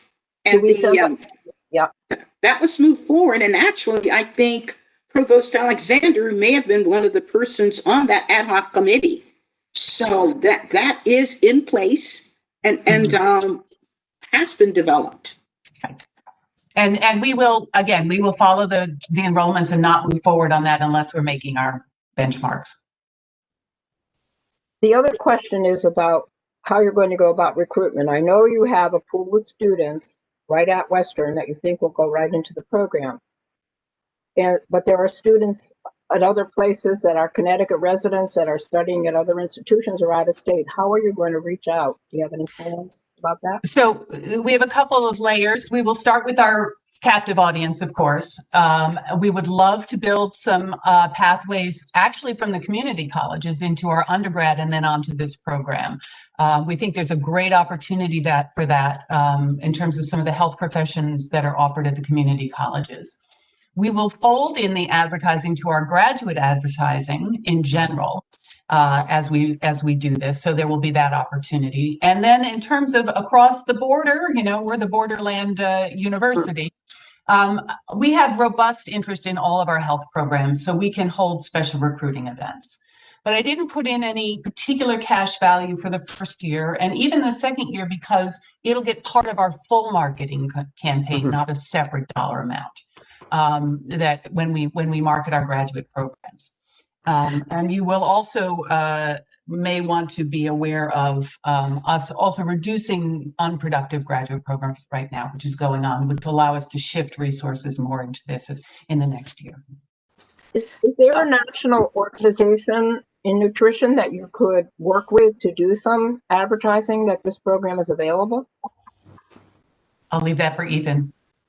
Yeah, absolutely. I've been in communication with the certifying body that I have included here in terms of the nutrition specialist certification, but also we're able to connect and talk a little bit with the Academy of Nutrition and Dietetics as well, which is basically one of the main organizations, and so that's another area in which I can sort of put the word out in terms of new program development.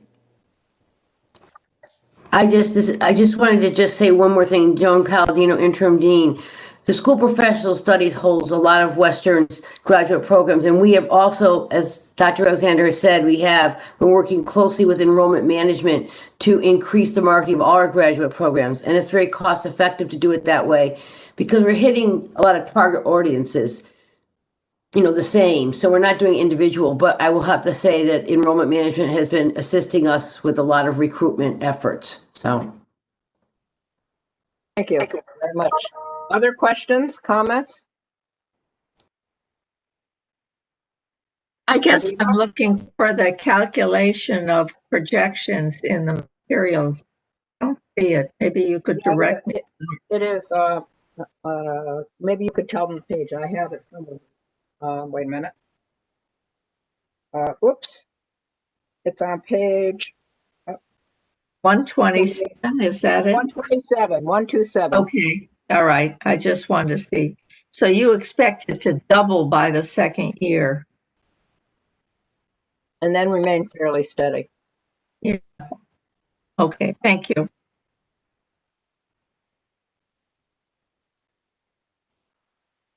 It doesn't break even from your projection until the third year. It breaks even if we don't hire that new line. Okay, you'll see that increase in cost if we hire the new line, but if we won't hire it, it's not high enough.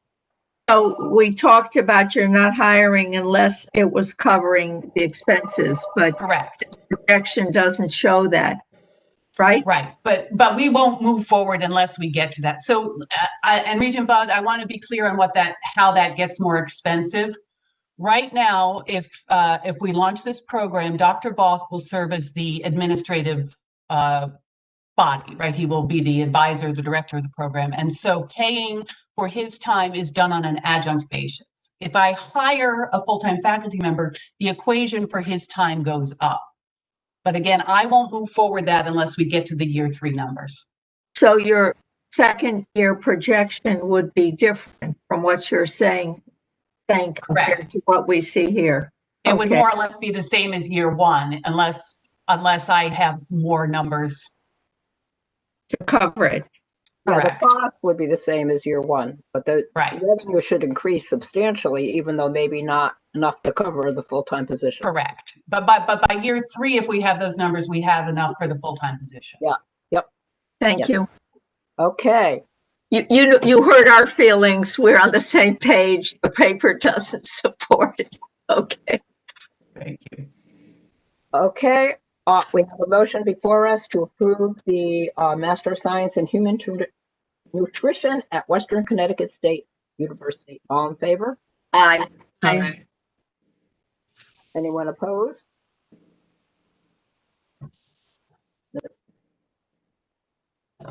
The motion carries. Thank you. Thank you all. Thank you.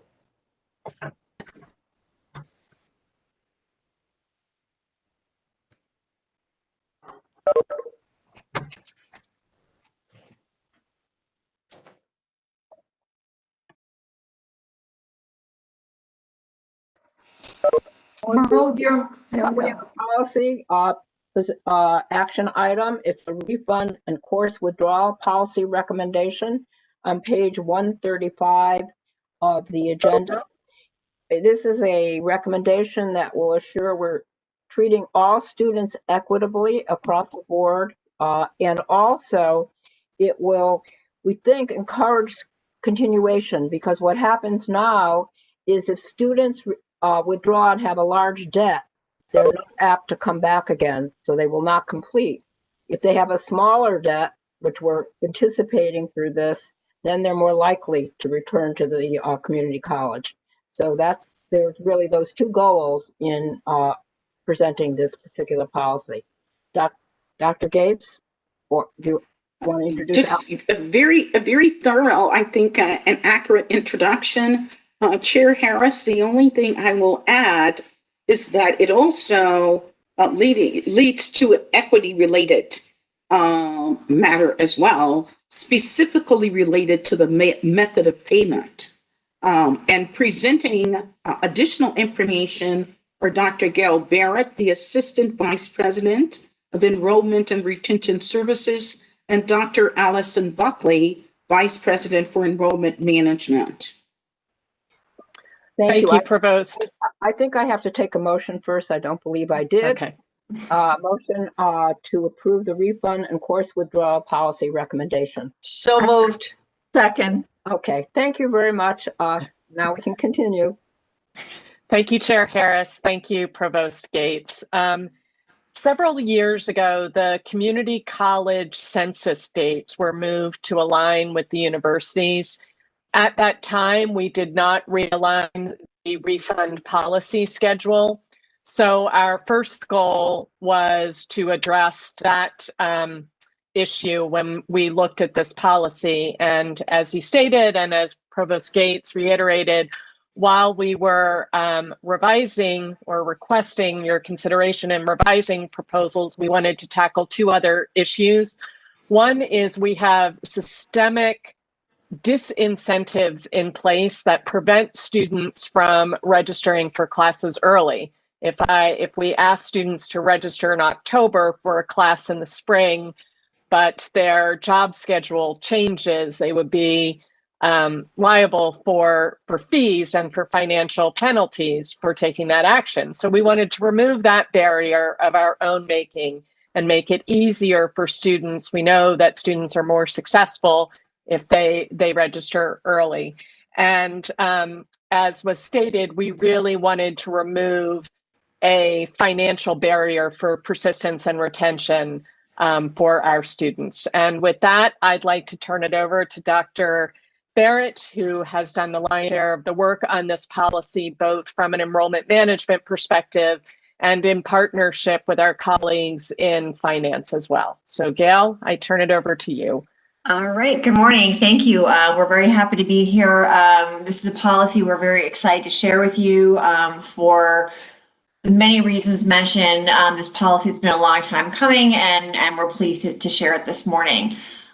So again, with the background that Dr. Buckley just mentioned, there was a misalignment between the census date and the refund date.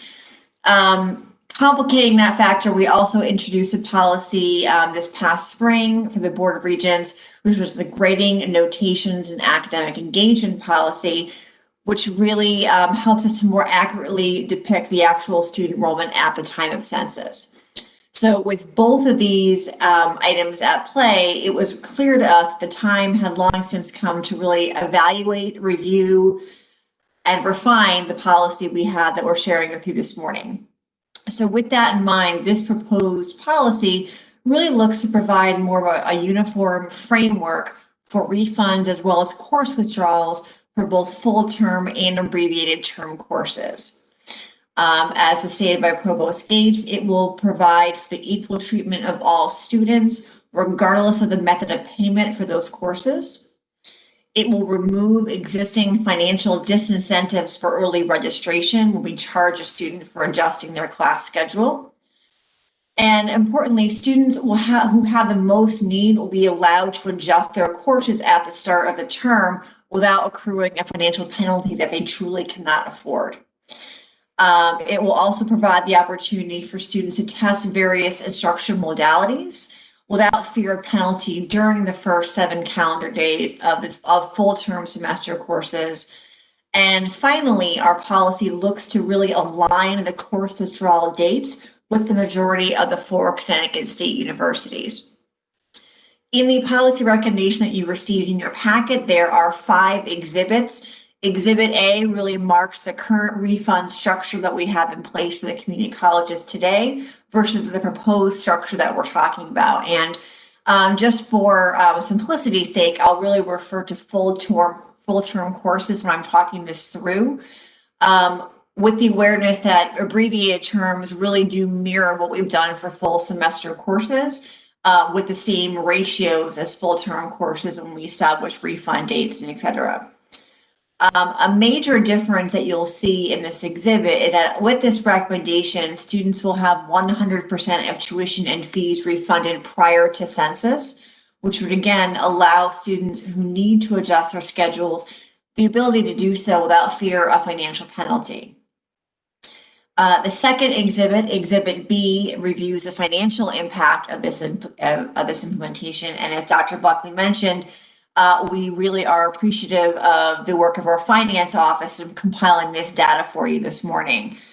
The recommendation could really potentially eliminate and reduce the amount of bad debt that our students will have, because as we know, outstanding bills that students have are really an impediment to future enrollment and student persistence and student success. I do want to take a minute just to highlight a new fee we are talking about in this proposed recommendation. It is what we're calling the late drop fee. So again, using full term courses as an example, This fee will be assessed to students who drop any coursework between calendar days 8 and census. And this fee will also be assessed to students who have that non-participating notation. Again, that's based on the policy that was put forth last spring. The fee we're talking about is not an exorbitant number. As Regent Harris mentioned earlier, the fee will be assessed at $75 per course with a cap of $200 per term. So again, this fee is in place, but it will not be a really financial disincentive to the fact that our current policies are for students. The third exhibit in your document talks about persistence data in relation to tuition balances and dropped courses. And this data was compiled by our Office of Research and System Effectiveness. So earlier we talked about, how the policy really has the potential to impact student persistence and retention. And data compiled by this office does note that students without a balance were retained at double the rate of those with a balance at the end of the term. So that is really data talking about our refund structure and whatnot. The last two exhibits talk about the withdrawal deadline portion of this recommendation. As I said earlier, we are looking to align all 12 community colleges with the majority of the state universities who use week 12 as their withdrawal deadline. And finally, we also provide some additional research with comparable community colleges, states, as well as systems. Just to let you know, we've done some more regional as well as national research on this issue. So again, this is a policy we're very excited about. We think it has the potential to positively impact our students as well as their retention and persistence and ultimately the attainment of their educational goals. And with that, I will stop talking and we are happy to answer any questions that you have about this recommendation.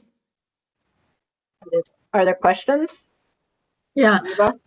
The late drop fee is the same for an abbreviated term, which That's correct. term. Why wasn't it proportioned? Or it would seem to me it should be less. Well, So, I'm sorry. Go ahead, Gail. Sorry, go ahead. Well, regardless of the length of the term, the credits earned for that course is the same. So therefore, we felt the fee should really be the same, regardless if it was a full term or abbreviated term coursework.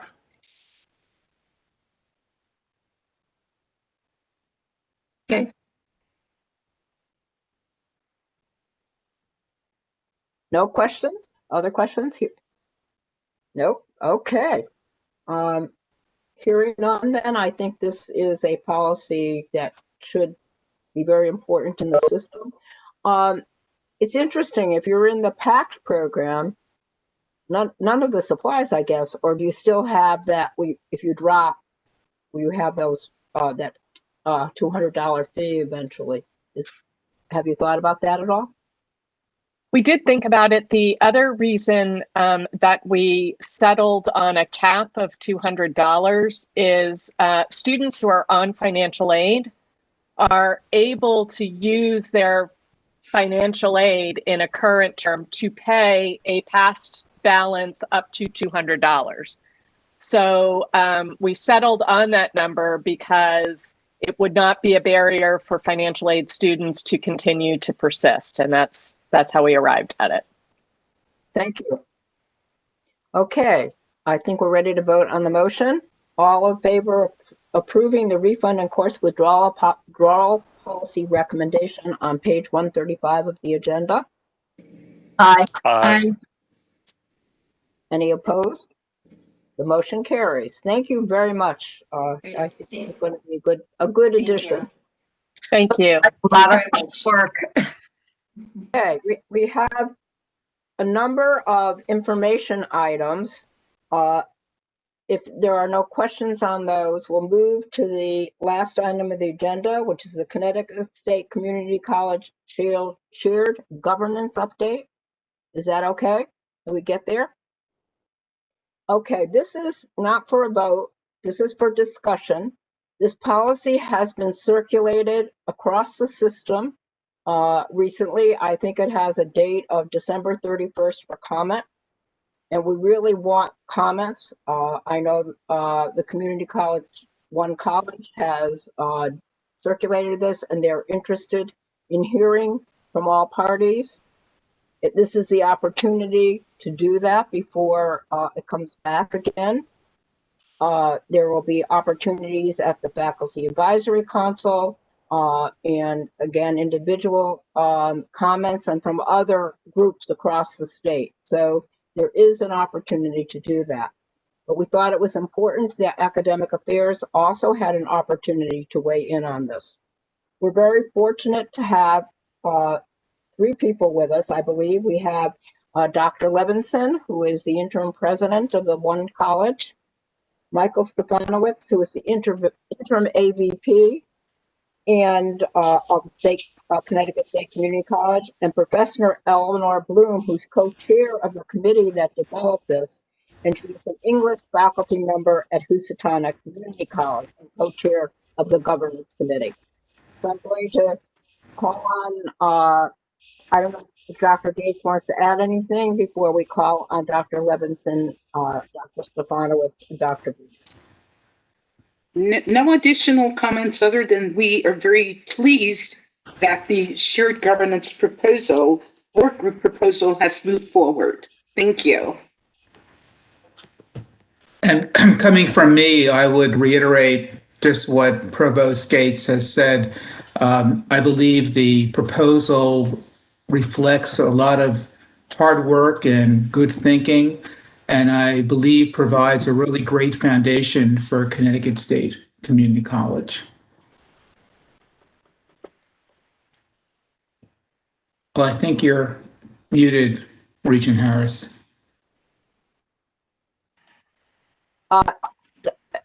This system has more problems with muting and unmuting than Zoom does because there's more interference.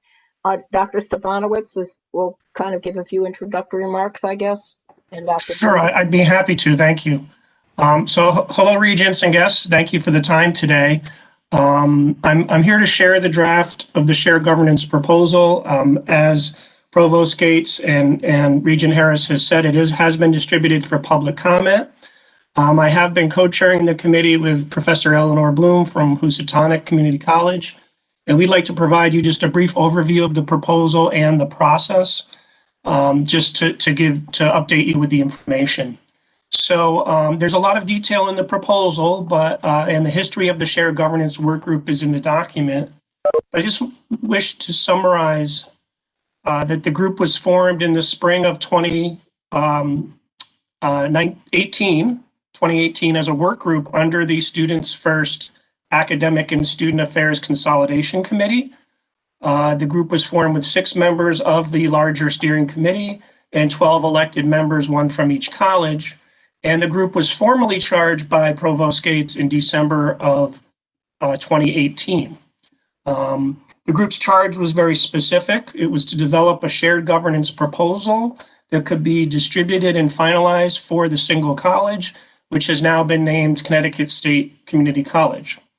The group reviewed the NETG standards on governance, adopted the Board of Regents definition of shared governance, and moved on to establish guiding principles for this work, which are listed in the proposal.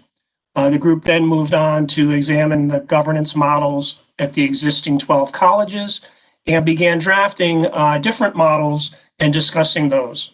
The model presented in this version is the product of the work group and the consolidation. The work group and the SF-ASA feels that it's ready to be released for public comment in its draft form.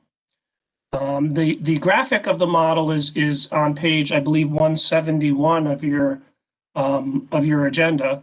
And just to highlight very briefly, contains 3 main governance bodies as seen in the graphic. A local campus senate to make recommendations regarding local issues to those local campus leaders. A curriculum congress, which oversees and reviews curriculum development statewide from the curriculum bodies and the faculty that are organized in areas of study in the single college. And a college senate, which would develop and make policy recommendations to the college leadership and discuss mostly non-curricular issues. In the proposal, the membership, the general guidelines for terms and service are all outlined, and we can be happy to discuss those.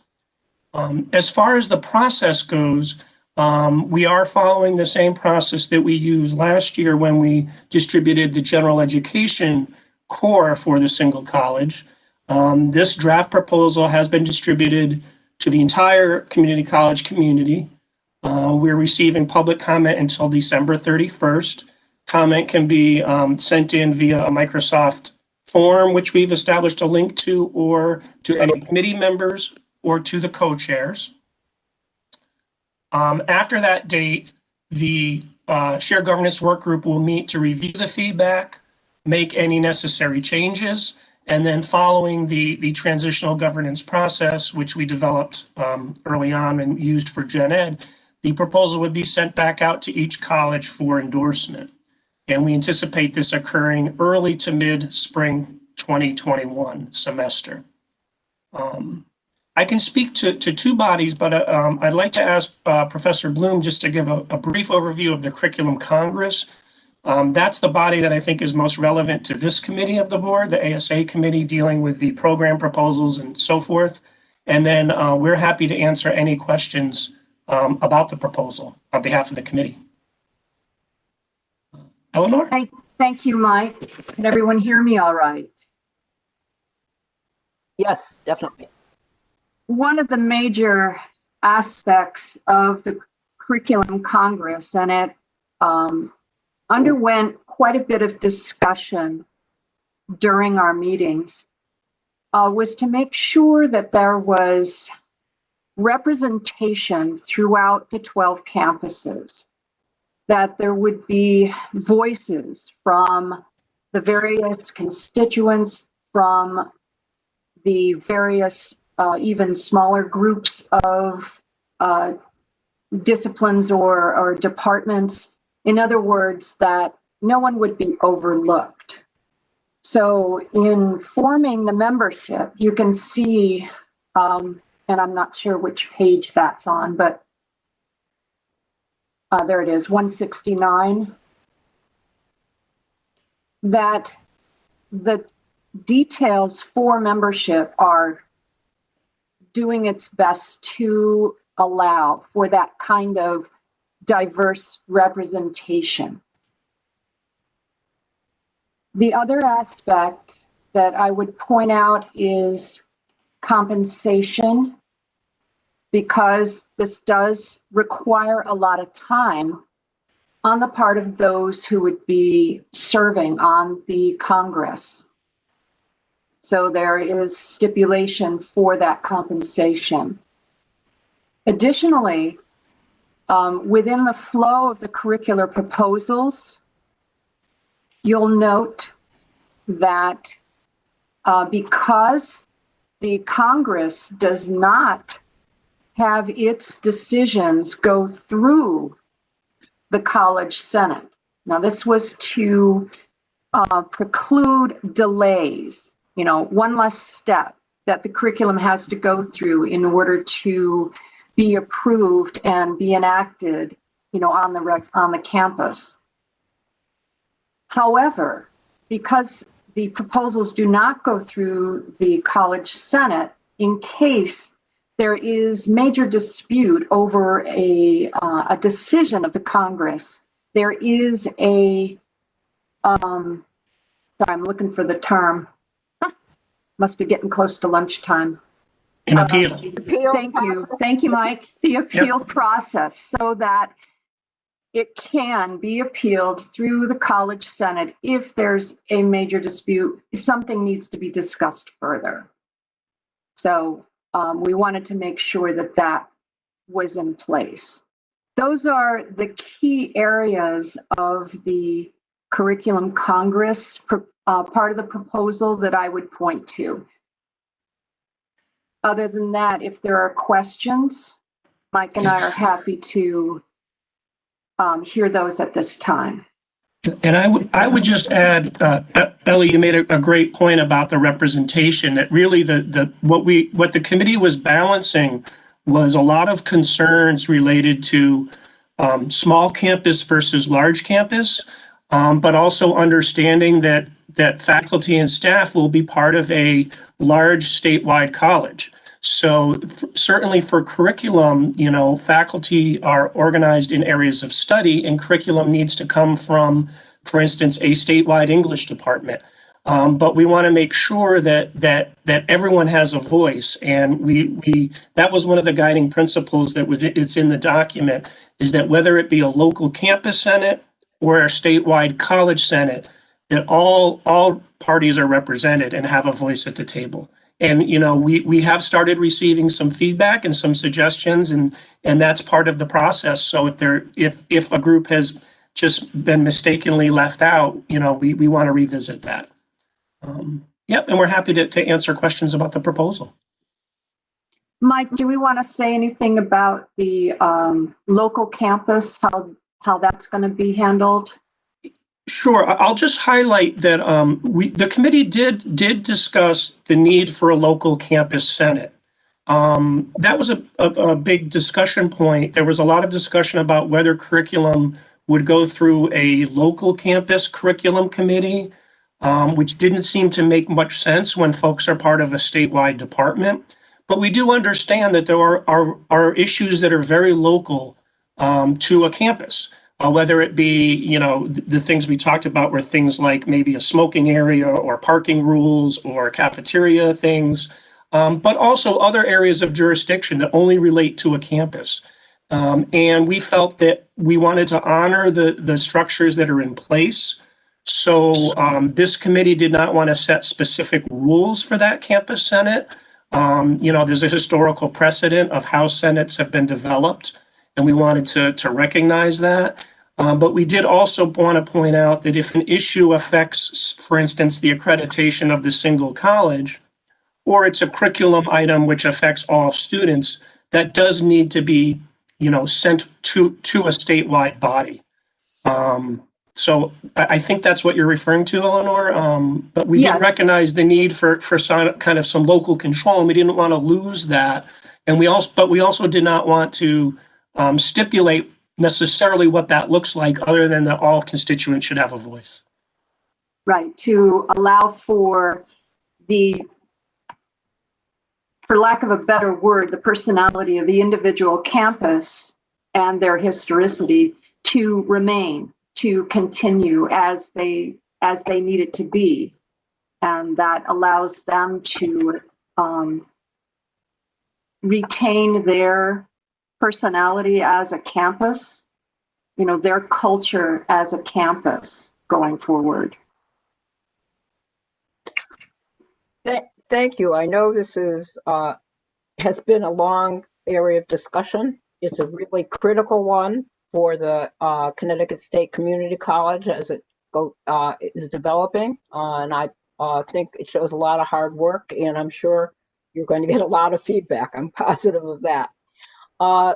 First, I would like to take questions now I would like to take questions from members of the committee. I think Naomi Cohn has been waiting. Naomi? You referenced it's going to take a lot of hours, and that's why there's compensation. How much is a lot?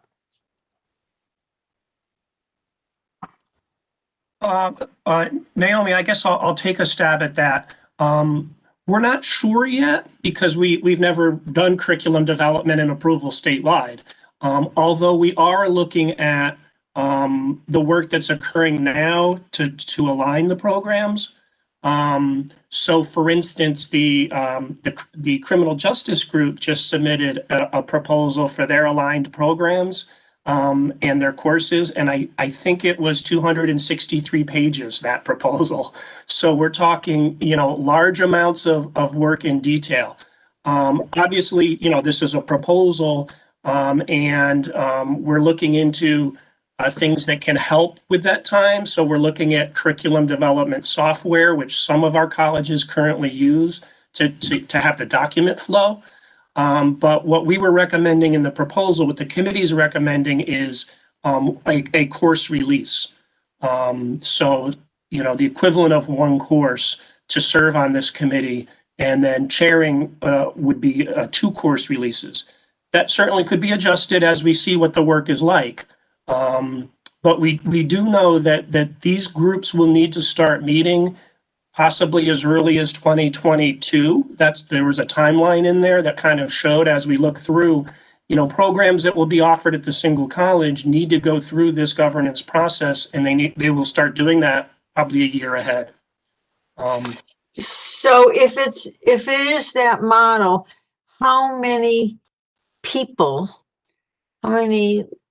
would have the 1 or 2 course release vis-a-vis, assuming that they otherwise would be teaching courses we'd need to hire replacements for?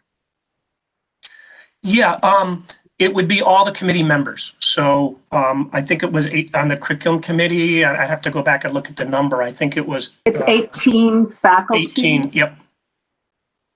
So 18 faculty would, let's assume for ease of my great mathematical skills, they were all released from 1 course. Correct. Now, so that would be how many new hires to fill that? Well, many of our senior faculty have additional responsibilities. So that could be part of their additional responsibilities rather than a course release. The new faculty hired in the past few years do not have additional responsibilities. They have a full 5-course teaching load. Right. And usually service, or certainly chairing a committee, has in the past been an approved additional responsibility activity. So it will depend a little bit upon the makeup of the committee. If it's newer faculty who are doing it, then that would be 18 course sections. Well, it could be as many as 18 if it was all new faculty. I anticipate that many of these folks would be folks who are currently using additional responsibilities and that would transfer that work over to service on the committee. So we don't really know. We don't have a hard and fast. We don't have a hard count. It wouldn't be 18 new hires. It would be 18 courses. Courses, right? Correct. Yeah. So divide that by 4 if it's a full-time faculty, or so it's 4 or 5 new hires. If you divide it by course. It would probably be adjuncts that would replace them, because they would be courses scattered over a bunch of disciplines. So you wouldn't. Exactly. Right. Right. In most cases, it is an adjunct teaching that a section of a course. Yes. And I don't know the answer to how that relates to, as the board tries to fill its multi-million-dollar shortfall, what we're doing about hiring freezes, as an example. Right now, what they've spoken about, or anything that I've read, they are talking about using attrition. Which In other works. words, not rehiring after someone retires from faculty. Which works if you have the quote unquote right attrition. Right. Can't have a math professor teaching Spanish as an example. Exactly. A few people that qualify, but you're right, very few. I talked to Mike about this and to Dr. Levinson about the costs, and they're looking at this very carefully. They're also looking at the difference in time perhaps between the Congress and the Senate, and whether there will be equal amount of time when we're looking at compensation. So I think we will get some more data on this aspect as we move forward. Questions? Other questions? Dr. Aviva, I think I saw you. And my question is going to be at the 2 elements between the Congress and the Senate, very different. And also the timing, starting a situation where you have to coordinate all the courses among 12 institutions is a big job. On an ongoing basis, it's a very different job from what I can see. So I think that there are there is a lot to be discussed in the compensation area to reach a fair balance. That's all. I mean, but you get it's not really a question. It's kind of a comment to what I just heard. May I respond to one of the regent's questions about the hiring? I have worked very closely with the CFO, Ben Barnes, and there is a critical hire approval process form that is in place. And I can share with you what the criteria are. And that would be if the request to hire was approved prior to September 28th, 2020, before the hard freeze was in place. If the hire is one that's aligned with compliance and accreditation, that's a critical hire and would be approved. Approval for student success, that is where there is compelling evidence-based data that does promote student success, would be another area. And the final one is public safety, which may be posted on a contingent basis, all of which are considered critical criteria. Dr. Gates, but you don't approve adjuncts. I mean, that's left to the campus, isn't it? All right. I do not approve adjuncts. No, not at all. Right. I do not. This is only full-time. Right. And in this case, I really do think it'll be primarily adjuncts that would come in to fill a course. Kalena, you had your hand up a few minutes ago? Yes. So I have two kind of related questions, and then there's something else I want to address. But I know that we kind of asked this question before, so I might be being a little slow here. But the Curriculum Congress and the Senate are kind of, parallel entities. And then there's this appeals process. And I do see that, when necessary, it'll go through the Senate. But I'm not sure I understand, when that might happen and who would determine whether that's necessary. And related to that, I see that the Curriculum Congress comes into existence a year before the college does, but not the Senate. So then, for whatever reason we'd be using that appeal process, what will handle that in that interim? Good question. Eleanor, do you want to answer it? As far as the appeal process, let's say you had a program or a course, anything that goes through Curriculum Congress, it's been proposed, well researched, and so on.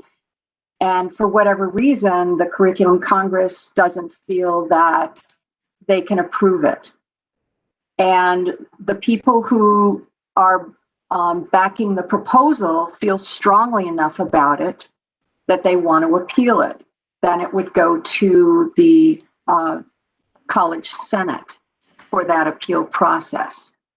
It's possible that someone on the actual college senate would see, wait a minute, that should have been approved. They could bring it. So it's whoever brings it to the college senate as an appeal. It's just a last chance to promote something that the folks feel is really important. Does that answer your question, Kalena? It does. So on that part. Who would perform that function then in the interim? Oh, yeah. Okay. You're getting there. As far as the timeline, I'm with you. The two entities should be enacted at the same time.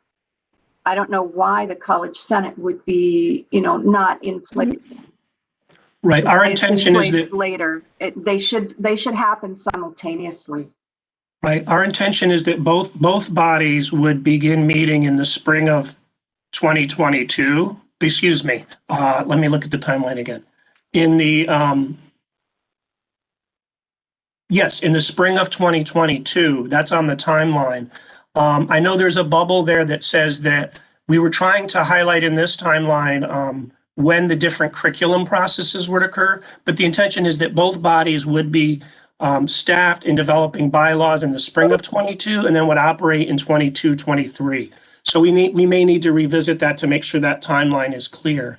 And I agree with Ellie that about the appeal process. It's that one of the differences between the two bodies is that the Senate has equal representation from each of the 12, what are now colleges, will become campuses.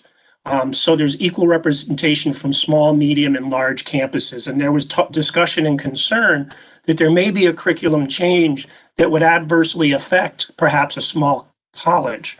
The curriculum committee, because it's staffed like a traditional committee or the curriculum congress, has representatives by discipline area and area of study.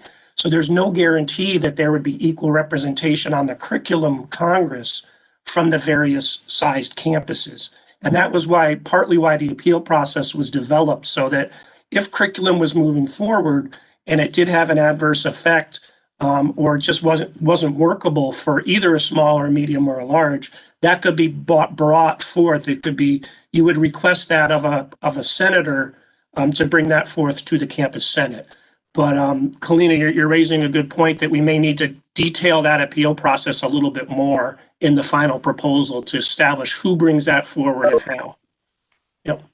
Part of that, I think, we were leaving that partly for the bylaws. You know, we were very careful not to get too prescriptive because there's so much that we don't know. And there's a lot that's going to be probably modified as we go along, as we find out how things are going to work. But I think in the bylaws, we determined that's the place where some of these logistics would be worked out. If a stronger or more definitive language about the appeal needs to be in place to help guide those bylaws, certainly, you know, we're open to that. Yeah, I think that's a good idea because there, as we all know, there's a little bit of a trust issue, and it'd be better to put some things in this document than leave everything to the bylaws. Okay. Kalina? So noted. Thank you. Yeah, so the other thing I wanted to address is less in the proposal itself and more in what was said here at the meeting. And it is this issue of representation. I think it's worthwhile talking about it, especially because we're discussing shared governance going forward. While it is true that there were members, you know, from across the system at the beginning of this work group, you'll notice that quite a few members left at the beginning of 2020. I think it lost something like 9 of its members. And while now there might be more folks there, many of them or some of them have been serving despite the fact that their colleges have asked them not to function in a representative role, right? So their governance bodies have said that they don't want to be represented. So you may have participation from folks at certain colleges, but they are not functioning as representatives. So I think there might be only like 2 colleges that have representatives on there. So, you know, I think that's important because the issue of representation should be addressed, especially for this future college. If I ask someone not to speak on my behalf and they insist on doing so, I would hope that that's not regarded as representing me. Their speech is not regarded as representing me. And there are many aspects of how this work group functioned that greatly upset the members. I was one of those members, and I withdrew at the request of my college. And there are 10 people, I believe, who have written to request that their names be removed from this report because they felt that their names on there sort of inaccurately represented their participation in the production of this proposal specifically. Not saying that they dislike it or think that it doesn't work, but simply that, and I am one of them, never saw it before, and did not bring it into existence. So I just to make sure that everyone's represented here. Yes, I would say that certainly broad participation was encouraged, but the representation issue is contentious. Thank you. I understand what you're saying. However, I think it may be a different way of noting it, but a lot of the work I believe was done before a lot of people dropped off. And it was not. It was not. I was a member. I did not see this proposal. And this is why I don't understand the relationship between the Curriculum Congress and the Senate, which is a very basic sort of relationship. I had no part in that. Kalina, it's very possible that you did not. However, the two structures that were developed by the subgroups were developed before people left. The basic structures upon which this proposal has its foundation, and much of what's in the current proposal came from those two structures, a merger of those two structures. I have the dates in my notes right here of February 14th. And so that means that whether they were in attendance for those meetings, that's what Michael and I haven't completed our research on so that we can be accurate. But the structures that this proposal heavily depends on were developed fall of 2019. And the membership was fairly representative. I think this is something that we can discuss a lot in the future. I think we need to focus on the proposal at this point, and I think the report can reflect, the ultimate report can reflect the levels of participation, because I did have some questions when I read it too, and I did get my answers by asking individually. So we can deal with that at another point in time. I just to make sure that you are personally not misrepresented. Other questions? Thank you. This is an exciting proposal. I just want to add one other comment that I already made to the three people that are with us today.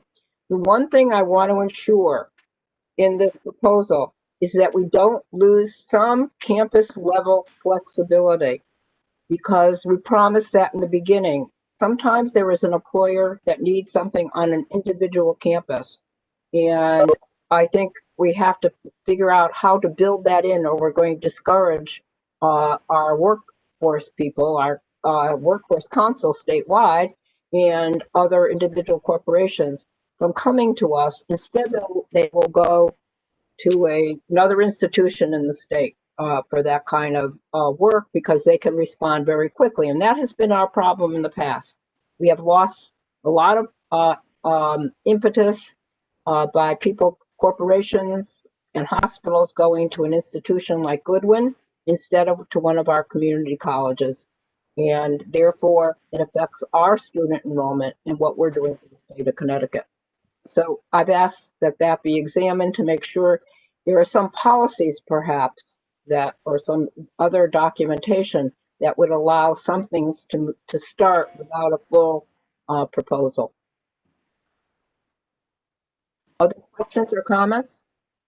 I want to thank the committee, and I want to thank the staff members from Connecticut State Community College for all the work they've done on this. I know it's very difficult work, and there is controversy always, but I look forward to the next document. I want to say one other word, that Dr. Gates will be, by the time we meet again, will be in her interim president role, but she still will be the provost, so we will see her. And we'll be working very closely with Ken Klutznick on our meetings and our agendas, but Jane will always be there. So I want to wish them both the best as we move ahead into kind of the next life of the system. And I know it's going to be an interesting adventure. I also want to wish everyone happy holidays. And I think the good news is that we will have before we get back together again, some people will be beginning to get vaccinated, not us probably, but that will start. And so we will have something to look forward to in 2021 as we celebrate. Any other comments that someone would like to make before we adjourn? No, I just wanted to thank everybody involved in the proposal. I know it's really hard work, and it looks like you've done a lot of work in that area, and I look forward to watching the process grow. So thank you, everyone. Just a quick, Kalina, I should have prefaced my comments with first thanking you and acknowledging that it's really important that we be accurate about the representation. I meant to say that first, and I apologize for not acknowledging and validating that you raised an important issue before I commented. So just wanted to get that in there. Okay. Madam Chair, I move we adjourn. Do I have a second? Second. Okay, adjourn and have a wonderful holiday season, and we'll Very see you much. again probably on Bye. Happy holidays. Good Yes, job. thanks everyone. Take care. Thank you, everybody. Thank you. Yep. Thanks.